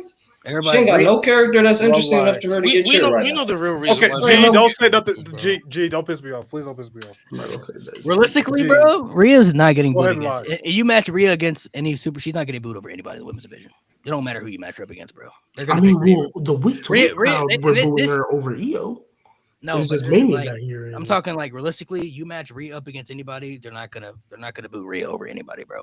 They already shown that. Like in this storyline, Bianca was making all the right points. Like she wasn't wrong, and she wasn't being. Did y'all hear Michael Cole trying to justify the fans booing her too? Yeah. Did y'all hear that bullshit he came up with? Because she was the special guest referee. I was like, bro, she did nothing. Stop trying to. She's still Bianca made all those times where I'm like, Michael Cole, Vince is not in it. Right. Bianca made all the right. That was Triple H. She was make sure you put Rhea over. Bianca was making all the right points, like leading up to this build. Like she wasn't wrong, but the fans they literally don't care. Like it doesn't matter. They like Rhea more, so they already made the decision like who they're gonna. I just don't understand how you can't give her compelling character work. She's really good. Like she's good enough to have a compelling story and character arc, but you just refuse to give her. Like you just give her. I'm hoping the EO one will start that because she's never been. It better be, man. So yeah, that's going to be something she's going to have to like. Yeah, dig and like actually like hold herself accountable. I'm hoping that's what they could tell because realistically with the triple threat she could make the argument like you didn't pin me even though she pinned in the past. I'm like just for this match, you didn't beat me. I want another shot and then like they could do something with that because Bianca I think gonna go back to the Naomi and Jade stuff. I don't see how she couldn't like. I feel like Bianca and Rhea should have a feud out of this in my personal opinion. And they're gonna lead up. They can lead up to that too. That could be a world title match next year. That's the Mania match. That's the Mania match. Yeah, if they want to build it up for Mania, that could be the world. That could be a title match. Or realistically, if they want to build a story without a title. I mean, I hear you. That'd be my night one main event. Because I hear you, but my thing is, I guess my thing is, I really don't want to see Rhea. I thought Bianca was win that title again. I really don't want to see Rhea win that title again for a minute. I don't. I want to see her do something without it.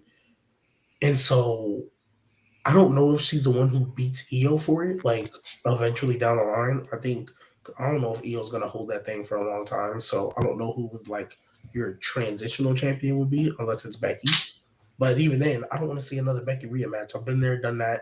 I need to see Rhea do something else. So that's why I'm thinking like, what is Rhea gonna do in the meantime? Well, Rhea should go to SmackDown. Let's like try to change shit up. She needs a new scene. She's been on Raw way too fucking long. I think Netflix wanted her. Like, I think Netflix. Yeah, for sure. Man, biggest woman you got. Yeah, biggest woman name you got. I mean, yeah, no, you're right. That's why CM Punk was over there on Raw for the longest up until like the last couple of weeks. Yeah. Even when he was on both shows. Roman was on Raw, but he was on both shows. Cody's the only one that I expected to be on Netflix that wasn't. He's the only one. Oh, he'll be right back with John Cena. Well, it's because USA already had that deal written in. Like Cody is not going nowhere. Even before the Netflix deal, like Cody, wherever Cody went, USA was like, we're signing off on Cody. And for somebody said in the chat that she needs to start having non-title programs. I agree, but like they don't do that. They don't do that for any of the top stars in the women's division. For being honest, like they are the majority of their storylines are. This is majority of the storylines they have are. Naomi and Rhea would be great. I just don't want Naomi to be an elevator. Yeah. Which is why they just need to go ahead. NXT will be fun. Y'all need to bolster up that division. Go get some niggas, please. Yes, and actually use them. Actually use them. And like I get go ahead and bring up some people. Like Roxanne, go ahead, bring her up. I'm not gonna lie. I get the idea. You want to give certain people some titles, but like Bianca Belair got pushed to the moon, and she never won that NXT title. Mm-hmm. Jada Parker will be alright if she don't. I would say Jada Parker, she's ready, bro. She will be okay. Not lie. And if you look at the competition with Julia and Jordan, Zaria, like when is she realistically gonna win it? Right, like if she wasn't gonna be Stephanie, I never believed that. So and there's still people in the roster they could still use too. They brought back Alexa Bliss and didn't do nothing with her for WrestleMania. Yes. Oh my god. They still got depth on that roster too. Like Alexa Bliss can easily tell stories. You know, they already released people and lost depth that actually could have helped. That's actually her strongest trait is storytelling. Like Kiana James got called up and took off of TV. Well, she got hurt. What the fuck? She got hurt. Mo, were you sleeping? No. I mean, elevated. That motherfucker was pulling a Jey Uso at the fucking speech, bro. That was Booker T. He said I was. I'm hoping they can kind of. But like, I would like to see them tell more storylines like the Jade and stuff. You could talk about like her promo ability, but like Lola Vice, move her up. Cora Jade, move her up. I don't know about Lola Vice. I was say I keep her down there, bro. I like Lola Vice too, but yeah, she ain't there yet. She ain't there. Cora Jade, Jordan Grace though, like she don't need to be there. I'm not gonna lie, Fatal Attraction other than Jasmine Nix. So the other two, they've been in NXT. Fallon Henley definitely should. Fallon Henley should definitely be called up. J ain't been in NXT since it started, since 2.0. Yeah. She's even before then. I think she was. I think she was in the later stage of Black and Gold. The later stage of Black and Gold, she was there too. See, like I just don't want to the main roster. Unfortunately, bro, I don't want to be that guy. She's a Jane come up, bro. She might barely be on TV, bro. I'm being honest. She might be Blair Davenport for real. Yeah, unfortunately, they brought her up for nothing, bro. Yeah, that's crazy, bro. They didn't have her beat Naomi. That's why. See, that's why I don't. That's why I don't mind people staying in NXT, because if you're gonna come up to the main roster, at least do something with them. When guys like remember like when Gargano and Ciampa never wanted to come up, I wasn't mad at them, bro. Like stay down there. I don't blame him. Adam Cole too. He said I ain't going up either. Yeah. Stay down there as long as you Nikita Lyons can stay in NXT. She can stay in the Performance Center. I'm not gonna lie. Wow. Nikita Lyons is about to be the Aaliyah of that. She needs to. She good at like 60 other things. She needs to pursue that, bro. She'd be a great model. Be a great model. Ease, bro. She'd be a great pretty much anything else. But like honestly, bro, like I look at I get what you're saying, Malik. You have to do something with them. So when I say bring up these people, I'm saying do something with them. Whoever is running the women's division stories in NXT, give him the call up to and just let him run y'all's women's division. That's the thing, though. Do we think they're gonna do something with him, though? Do we think they are? I honestly, do I think no. I think like y'all really think Jessie Jane gonna come up to the main roster and do this? This is what you need. I think Fallon Henley you need has to great potential. You need to bolster up that women's roster to the point where Triple H has no choice but to do something. You got a bunch of women. It's like you're literally wasting money. You know what he's gonna do. You need to put them. I can already tell you what he's gonna do. What he does to everybody. Put him in a group. Put him in a faction. Ew, no, man. Put somebody together. It depends on what the faction is, honestly. You got two mid card titles. You should call up like to me, Kalani Jordan, bro. Put her in the U.S. title division, bro. Come on. And that's what I'm saying. Like even if you put him in a group, bluntly stated, right? Like I know I shit on him all the time, but that 1 week where Sonya came out with PFC, I was like, oh wait, there might be something. Problem was, you know what happened? Yeah. They lost right away. They lost right away. So just don't have them lose. Look at Mo. Always disagreeing, yo. Look at do a little thing. Bring up being a fatal. I didn't even say shit. Kalani with like Naomi. Mo, you a Nikita Lyons fan, Mo? You know what I want? You know what I want, Nate? So bad. You know what I want so bad, Nate? You want that redo? You want the. You a Nikita Lyons fan? I'm asking. No knees Lions? Yeah, No knees Lions is crazy. Yeah, I'm cool. You want that redo of when Sasha and them got caught up. That's what you want. I want a female Nexus. I was about to say, yeah, if anything. Now, female Nexus would be dope. Now, female four, honestly. I want female. It would just depend. It would just depend on who they put in there. Like you put Lash in there. Put Lash in there for sure. Yeah, like Lash Legend and them. I don't because know. realistically, I don't know what's wrong with Dar, but I don't think that nigga coming back. That nigga been injured, right? Forever. Yeah, he's injured. He's been injured for a while. He was hurt. I think he had like a neck injury though. Yeah, but like just move them niggas up, bro. Like, why are they still repping Metaphor? I don't even think Oro Mensah been on TV. What am I hating? What is chat talking? What am I hating on? He's hating on the right person. You're hating on the right person. What am I hating? Who am I hating on? Said no these lions, bro. All she is ass. Like in the I do figuratively and literally. The only thing with the groups thing is like I'm a big believer. Like when you put groups together, I want to see potential of people spreading out, like to be big star, like the Shield, Evolution, stuff like that. You know what I mean? Like it may not always turn out that way, but like when they always put these groups together, it's very rare that you feel like somebody's standing out. You feel me? You know what I'm saying? Like when they put Fatal, what was it? Pure Fusion Collective, you're like, bro, who in that group gonna really break out? You feel me? Like ain't nobody breaking out in that group. Not saying they're not good, but it's like the fact that Zoe Stark isn't at least like a mid card. She could be a great mid carder, bro.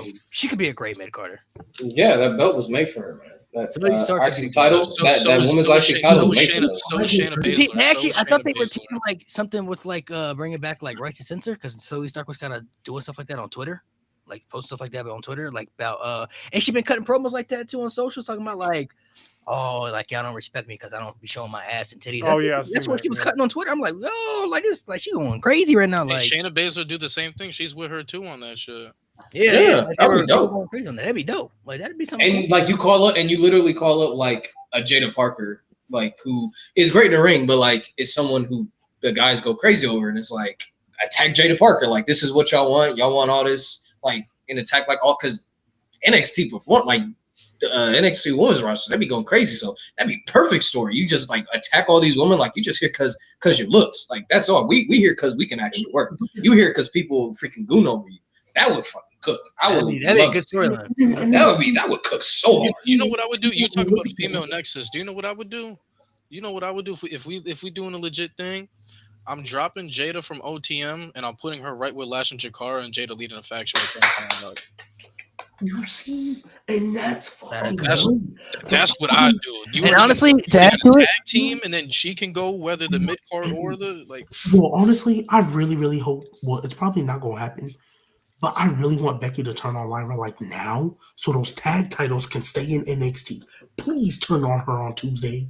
Please do it on NXT. Tuesday. Facts. Because they have the Becky and Lyra are fighting Tatum and Gigi. Oh, the title for NXT. Please turn on her on Tuesday. Tatum. Oh, that means Tatum gonna come after Becky in blood.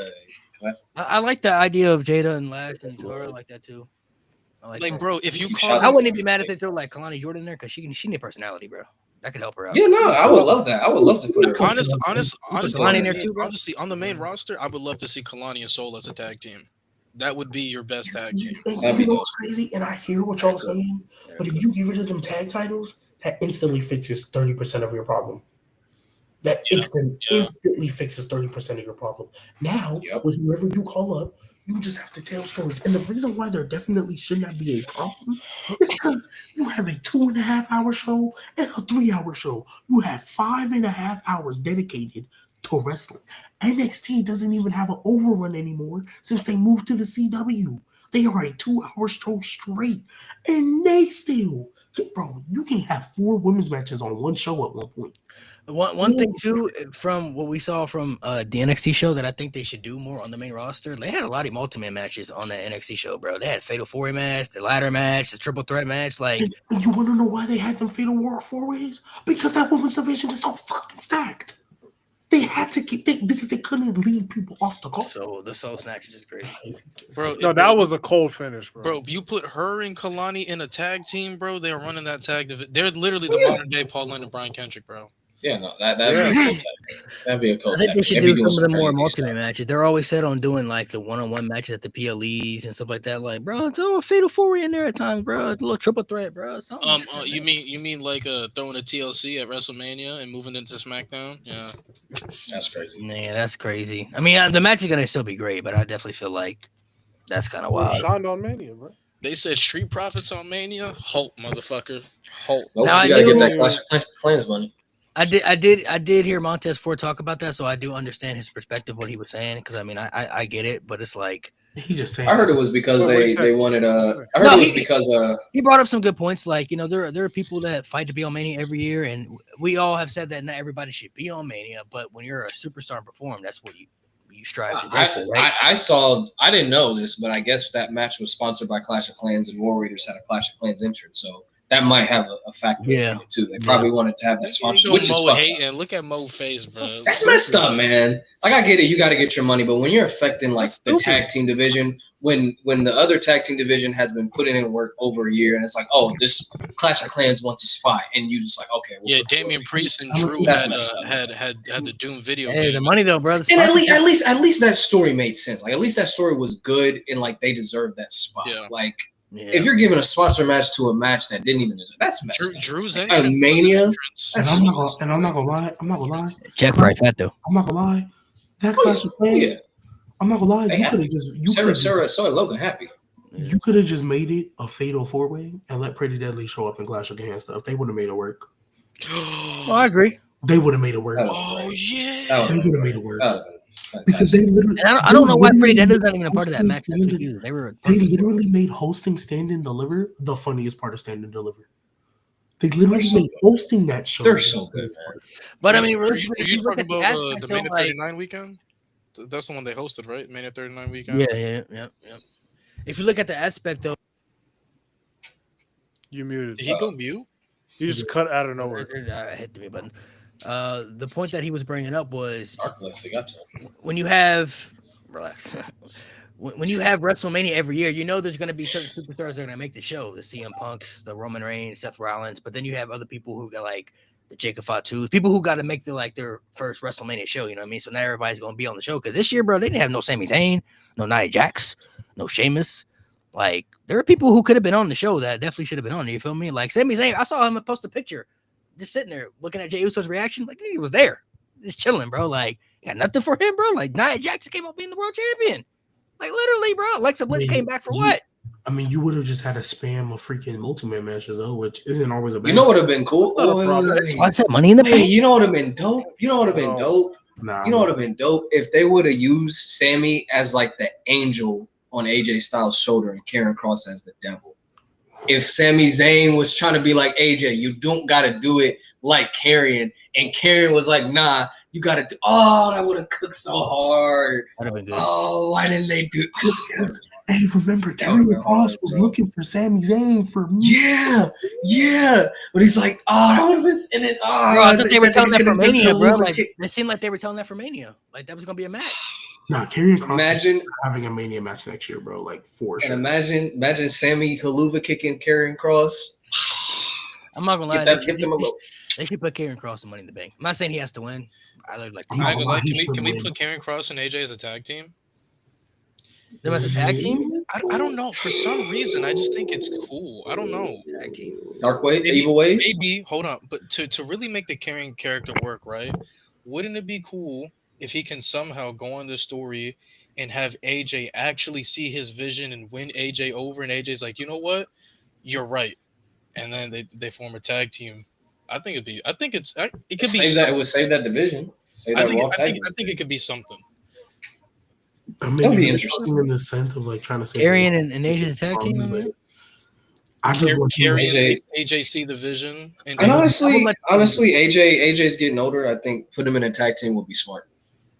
Preserve him for some matches. I just want you to turn AJ heel again, but like not have AJ change his theme song. Just turn him heel. Oh yeah, Evil Ways AJ with Karrion Kross will go crazy. No, that would be something. That'll be something interesting. I wouldn't be against that. I wouldn't be against that. I don't know if they'll go that route. I feel like they're probably gonna definitely have a feud, but it's too good. They probably won't do it. I'm hoping they at least get a The thing just is, at least one. Karrion Kross is a Triple H guy to the bone. Saturday night's main Like, event. I don't know what he's waiting on. Which Karrion, like, everybody's getting every superstar goes through that period where they struggle and then something just clicks. But Karen right now is in a period where I don't know. We have fucking Cena, Cody, Roman Punk, Seth, Jey Uso, fucking stealing shit. So, but he's getting over though. He's getting over the. They popped when they saw him. Honestly, and genuinely, bro, I really think New Day turning heel and the traction he got, realizing like Karrion Kross actually got to them, I think is what helped it. For the Seth Rollins shit he put last night, that was crazy. That was crazy. Putting the pieces together, bro. Mo, stop hating. Eat a steak, nigga. Stop hating. I already have. Stop, bro. Let shit go. Are you in a studio, bro? Yeah. Must be nice. Must be nice. I was like, man, he loud. He hella loud. He got chauffeured over there in his limo. He got that money over there, man. I'm just saying, right? I'm just saying, like, it would be cool for them to form a tag team once AJ actually sees the vision, like, holy shit, he was right. And then they form a tag team, like, all right, let's fix this shit. Let's start with the tag division. Let's fix the tag division. Should they get a third guy? Should they get a third guy? Yeah. For that team. I feel like factions get too convoluted nowadays, and you just add like I think the AJ and Kerry dynamic is fine. Triple H and Scarlett being the manager in the background, I think it's fine. Nah, I'm the Good Brothers. That could work. You need somebody to take the pins. Bro, they need Scarlett to wrestle more. She can be in the mid card too. She can be in the mid card. Is she actually a good wrestler though? Yeah, she's decent. I don't know. I've never seen her wrestle, so I don't know. You know, she's decent. She's decent. She can be great, but she's decent. Okay. Like you have a woman right there that's capable of wrestling. Why not just have her wrestle? So can I ask her? Hey, Eva Marie. No, I'm gonna ask a genuine question, and I don't even mean this as a disrespect. I'm just looking at the recent people they put on TV. Is she better than B-Fab and Mia Yim? I think she's better than B-Fab. I think she's a tier above. She's not better than Mia Yim. Better than B-Fab. No, she's not better than Mia Yim. Mia Yim is one of the better in-ring performers in the entire company. Yeah, but B-Fab, yes. No disrespect to B-Fab. Where the hell did Mia Yim and B-Fab? That's weird. And I think she's 100%. I think she clears B-Fab in my opinion. Yeah, she's better than B-Fab. Mia Yim though is actually really good. She just Mia Yim is one of your best. I've never really been a Mia Yim fan, but I also feel like her booking has been atrocious. So I really that's why she's not over. Mia Yim is just bland. She ain't got. Remember, she's like even in NXT when she was like at her best. I was. You wasn't rocking with the HBIC. Really? I liked the gimmick. I wasn't rocking with her though. Like I was never really a fan. You like her feud with Jada Parker? That was cool. He's talking about like the OG. You didn't like the match against Shayna Baszler? It was a good match. I'm not saying she. He was like that in NXT, bro. The feud with Candice? I'm not saying she couldn't work. She's a good worker. I was just never a fan. Like the gimmick was cool though. The HBIC, that was cool. That was nice. I just wasn't a fan. I think Scarlett's the definition of mid. Like she ain't gonna wow you, but she's decent enough to get the point A to point B in a match. If she's used properly enough, that's crazy, dude. Love, that's crazy. Well, I'm just asking her to just be part of the depth for the women's mid. What's wrong with niggas, bro? If she's used properly, I feel like she could be really good for the mid card. Like really good for the mid card. I believe so. I feel like her and Alexa Bliss could have a good story. Facts. All right, you guys, we're gonna go ahead and hop off here, man. Thank you guys for coming through WrestleMania recap. Overall, I guess we can give our grade. Well, how would y'all rate it? 7. WrestleMania. 7.5. Can we do a Dave Meltzer star rating? 3.5. 3.25 out of 5. Man, you know Dave Meltzer gonna give you that 3.13475 out of stars. No. Did you just do pi? 3.1. Shut up. I'll give it a 3 out of 5. Like G said, the real shit ain't happened until last night in the final match. Yeah. I would give it 3 out of 5 stars. And even tonight had some duds like Logan and AJ. The story with Karrion and AJ was cool, but the match itself was kind of bad. Yeah, everything else was pretty solid. And I think just looking at the show, like I think we came off of like peak story in back-to-back Manias. Yeah. Even though Mania Night 2 for 39 was like, what the fuck is going on? We came off like a reset. story. Yeah, we came off like a peak story, and this is the first Mania kind of out of that peak story. Like they tried their best to give us peak story, but like we're post Endgame. I will say though, I've always said this. But I'll it's not accept Spider-Man No Way Home though. Right? It's not Spider-Man. No, right? That'll be backlash. I've always said I'll accept the mid show if all the decisions are right, and they were. And honestly, that's exactly like I don't think there was a wrong decision on So it. I'm cool with it. It's cool. It's nothing crazy. I give it. Because I think Mania Night 6 was Night 6. What? Night 6. 0 out of 5 is great. Does Johnny Gargano main event that? Mania Night 1 was a 6 out of 10. And Mania Night 2 was a 8 out of 10. So yeah, it balances out to 7. So Mo, what's bothering you? Are you fed up? What's bothering you? I'm just high, bro. Leave me alone. You've been ruining this high. Bro, got that premium weed. Got yeast in the bread, man. So this is what he's like every show? Crazy. You got someone roll up for you, Mo? Uh-huh. You got someone roll up? Yeah, you pay someone to roll up for you? He paid somebody to roll up for him, bro. Man, I don't need to pay nobody for rolling up no edibles. Hey. Mo and Ashton Hall. He be paying niggas to fucking hand him the fucking roll and shit. And the guy. Yeah, Malik, I'm about to post that clip, bro. Please. Chill. I can't stop. Chill. I'm about to post that clip. You gonna post a clip, but I don't think it's crazy. They're just gonna take it the wrong way. Yeah, I'll go and beat his ass when she see him. Oh no, Montez. That was a wrong take though. That was a bad take. So wait, do we know when the draft is gonna happen or no? They said sometime after Mania, so it could be. They better not do this one pick at a time bullshit. Yeah, let me find out. You bring somebody from NXT and put him as a top 3 pick, and then have him be jobbing out the rest of the fucking year. We need Carmelo Hayes. We need that old draft back. Melo Don't Miz is going to cook. Y'all they are. Shut up. What is what? I don't want to see that. I don't want to see that. Thank you, Nate. What are we? So Nate, this is what I'll say. Would it be what I would have done? No, I would have had him just beat Andrade in the best of 7 and then win the US title. But I can't lie, this is going to cook though. Melo Don't Miz is going to cook. Cooking. Melo Don't Miz? That shit is. I'm still cook what? It's gonna cook what? It's gonna cook hibachi, nigga. What the fuck are you talking about? Shit gonna cook Me when I lie.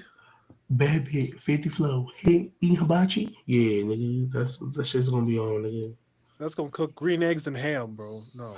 Why do you acting like green eggs and ham don't cook though? What are we talking about? End the show. Shut up. Y'all telling me when y'all ate green eggs and hams for Dr. Shut up. I'm tired of you. Shut up. Green eggs and ham wasn't fire during Dr. Seuss week? Are we serious? You actually okay, so hold on. Some of y'all really downgrade this WrestleMania too far. Some of y'all said worse than 34. Relax. All right, this was the worst. Like, this was the worst Mania since probably 36, maybe. Bro, this Mania. Yeah, I was gonna say 36. This Mania gave you 2 all-timer triple threats, a record-breaking moment, motherfucking man. It had one bad main event. Some people just had a shit opener. Jey Uso don't know how to wrestle. You know, pretty mid. We just been so spoiled in this Triple H era with actual like good shows, good matches that the last two Manias had a lot of weight. This is just like honestly, it's just a honestly this Mania in 2019 or 2018 would have cooked. Like this would have been we would have been like, oh, this is an all-time WrestleMania. In that time, this is just a solid Mania, bro. It's a solid. I think coming off 39 and 40, people have their expectations so high, which it's not crazy because it's WrestleMania, but it's rightfully like so. Not every WrestleMania is going to be WrestleMania 40. You can kind of weed out. You can kind of weed out the fans who were in the trenches. I expected this to at least be 31. Honestly, Nate, that's a good point. You can definitely weed out those who was watching in like the trenches, and then those who like barely came back. That's you already know which one. Yeah, bro. I'm about to say the Mania not even bad. Like we got 2 all-time triple threats. Becky came back. Joe Hendry showed up. Hendry, that was a nice moment. The TNA World Champion. Like Cena just broke the fucking record. Like Drew and John Cena. Drew and Damian had a nice streak. Like, there's some good moments on this Mania, bro. Some really good moments. I think, like I said, the expectations have been so high because of the last 2 Manias, but not every WrestleMania we get is going to be WrestleMania 40 type level. You know Prince I mean? DJ, get off his nuts. It's like anybody who says this Mania is terrible, go watch the last WrestleMania that was in Vegas. Jesus, because I feel like I feel like your analogy was perfect. I feel like after Endgame, everybody wanted every movie to be Endgame. Mm-hmm. Like, honestly, it was Spider-Man No Way Home. When that movie dropped, every other movie after that, we didn't get enough cameos. Wait. We didn't. I mean, but still, Marvel. Can I ask chat? How many of y'all actually? Shout out to Daredevil though. Wait, can I ask chat? How many of y'all actually thought AJ was beating Logan fucking Paul? I did, but it's not a bad decision. You know what? I don't even think it's the fact that they thought he was gonna win. They just don't like Logan Paul. That's what it comes down to. I mean, Logan winning is not a bad decision. Yeah, they just don't like Logan Paul, bro. And they feel like there are some people there are some people who feel like because you're a legend that you like one thing that I've always heard people say when it comes to like certain legends is that like, oh well, they deserve better. But it's like, bro, they're a legend, bro. AJ Styles is a legend, bro. Yeah, he's fun. Losing to Logan Paul does not affect DJ. I'm not calling this the worst WrestleMania of all time because Gunther tapped out. You're calling this the worst WrestleMania of all time because Logan fucking Paul beat AJ. And in 2025. Why is AJ losing to Logan Paul a bad thing? We've seen Logan Paul beat Kevin Owens and Randy Orton in the same match at the same time. I mean, he went toe to toe with Roman and Seth and beat that. He beat Rey Mysterio 2 times, didn't he? Beat that deadbeat. Logan Paul's only loss at WrestleMania is Seth Rollins. Oh yeah. It just comes down to they don't like Logan Paul. Bro. That's what it is. If we're complaining about that, we don't like. Now imagine if I would have told you this was anybody else and said that person that has only lost to Mania once and is beating Kevin Owens, Randy Orton, and AJ Styles. Imagine if I told you that and y'all still tried to tell me he didn't deserve a world title, but because it's Logan, Mo. Deserve is the wrong word. Is going to get one. I still rebuke that statement for now. Deserve, I would say he's gonna get one. I wouldn't know about deserve, but he's gonna get it. Yeah, deserve, no. Gonna get one, sure. But Logan Paul, AJ Styles in kayfabe, I don't know how he doesn't deserve an opportunity. Oh my, kayfabe, kayfabe, you're right. You're right. In kayfabe, I don't know how he doesn't deserve one. Bro. Nah, that's nasty work. I'm tired of him. Caesar in the salad. Realistically, though, sweetening the potatoes. I was just about to say the same thing. Unchocolating the cake. Appling the pie, bro. Realistically, though, like I said, like dude said right here, AJ Styles is still a legend, bro. Like losing to Logan Paul does not affect his legacy. It's not gonna hurt him, bro. It doesn't affect him. He's still AJ Styles. Gang, what the bro? It is 2020. Like y'all bitch that new stars ain't made, but want AJ Styles to beat Logan Paul. What the fuck is wrong with you, bro? Right. Man, chill on me. Yeah, Mo. What the fuck is wrong? Do we get all the super chats? It was just a prediction that I got wrong. It was the only one I got wrong the whole weekend. No, Malik got hella wrong, boy. I saw that prediction. I said shit. But wait, Mo. That's all my predictions. I changed a lot. I changed a lot of mine too. I should have stuck with some of my. I think I only got like 2 or 3. Did you choose Finn, bro? Why did you choose Finn? Should have stuck with Dom, bro. Should have stuck with Dom. Stuck with Dom. My original pick. So Mo, in kayfabe, why doesn't Logan Paul deserve a world title? Nigga, I don't give a fuck about no goddamn kayfabe. See, that's the problem. I don't know why you keep bringing that bullshit up. So that's never my argument. That's never. I don't care. I don't want to hear that shit. I don't care about in kayfabe. In kayfabe, they give Jinder Mahal a world title. I don't give a fuck. But that's how they tell stories through kayfabe. Bitch, that's never the argument. That's never the argument. You bring up kayfabe to justify your bullshit. I don't want to hear that shit. Yo, Mo is so angry, Chad. Bro, like, shut the fuck up, bro. What did I do? I'm just not you. Oh, okay.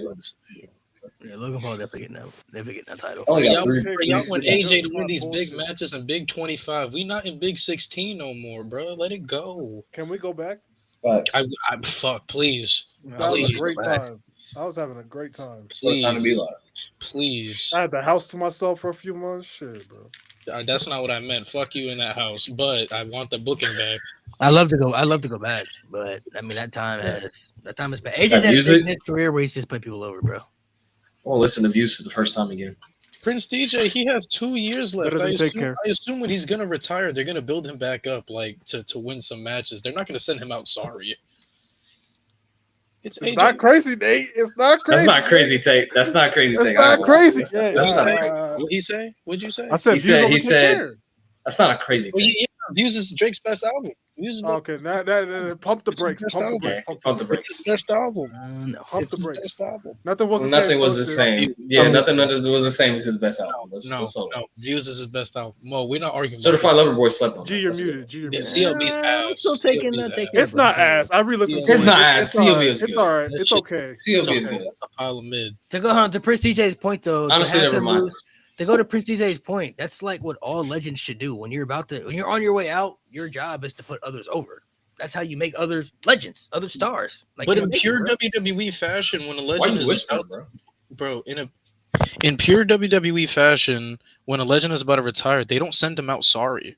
Like just Triple H, he's not going to send AJ out sorry. Unless you're Kurt Angle. Oh, that wasn't Triple H. That was Vince McMahon.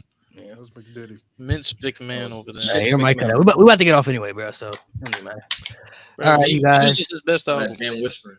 It's a cool top three. Cool top three. It's his best album. Yeah, I'll say top three. It's best cool album. And Pac not the GOAT. Pac definitely not the GOAT. Shut I don't the know where fuck you up. get No, him.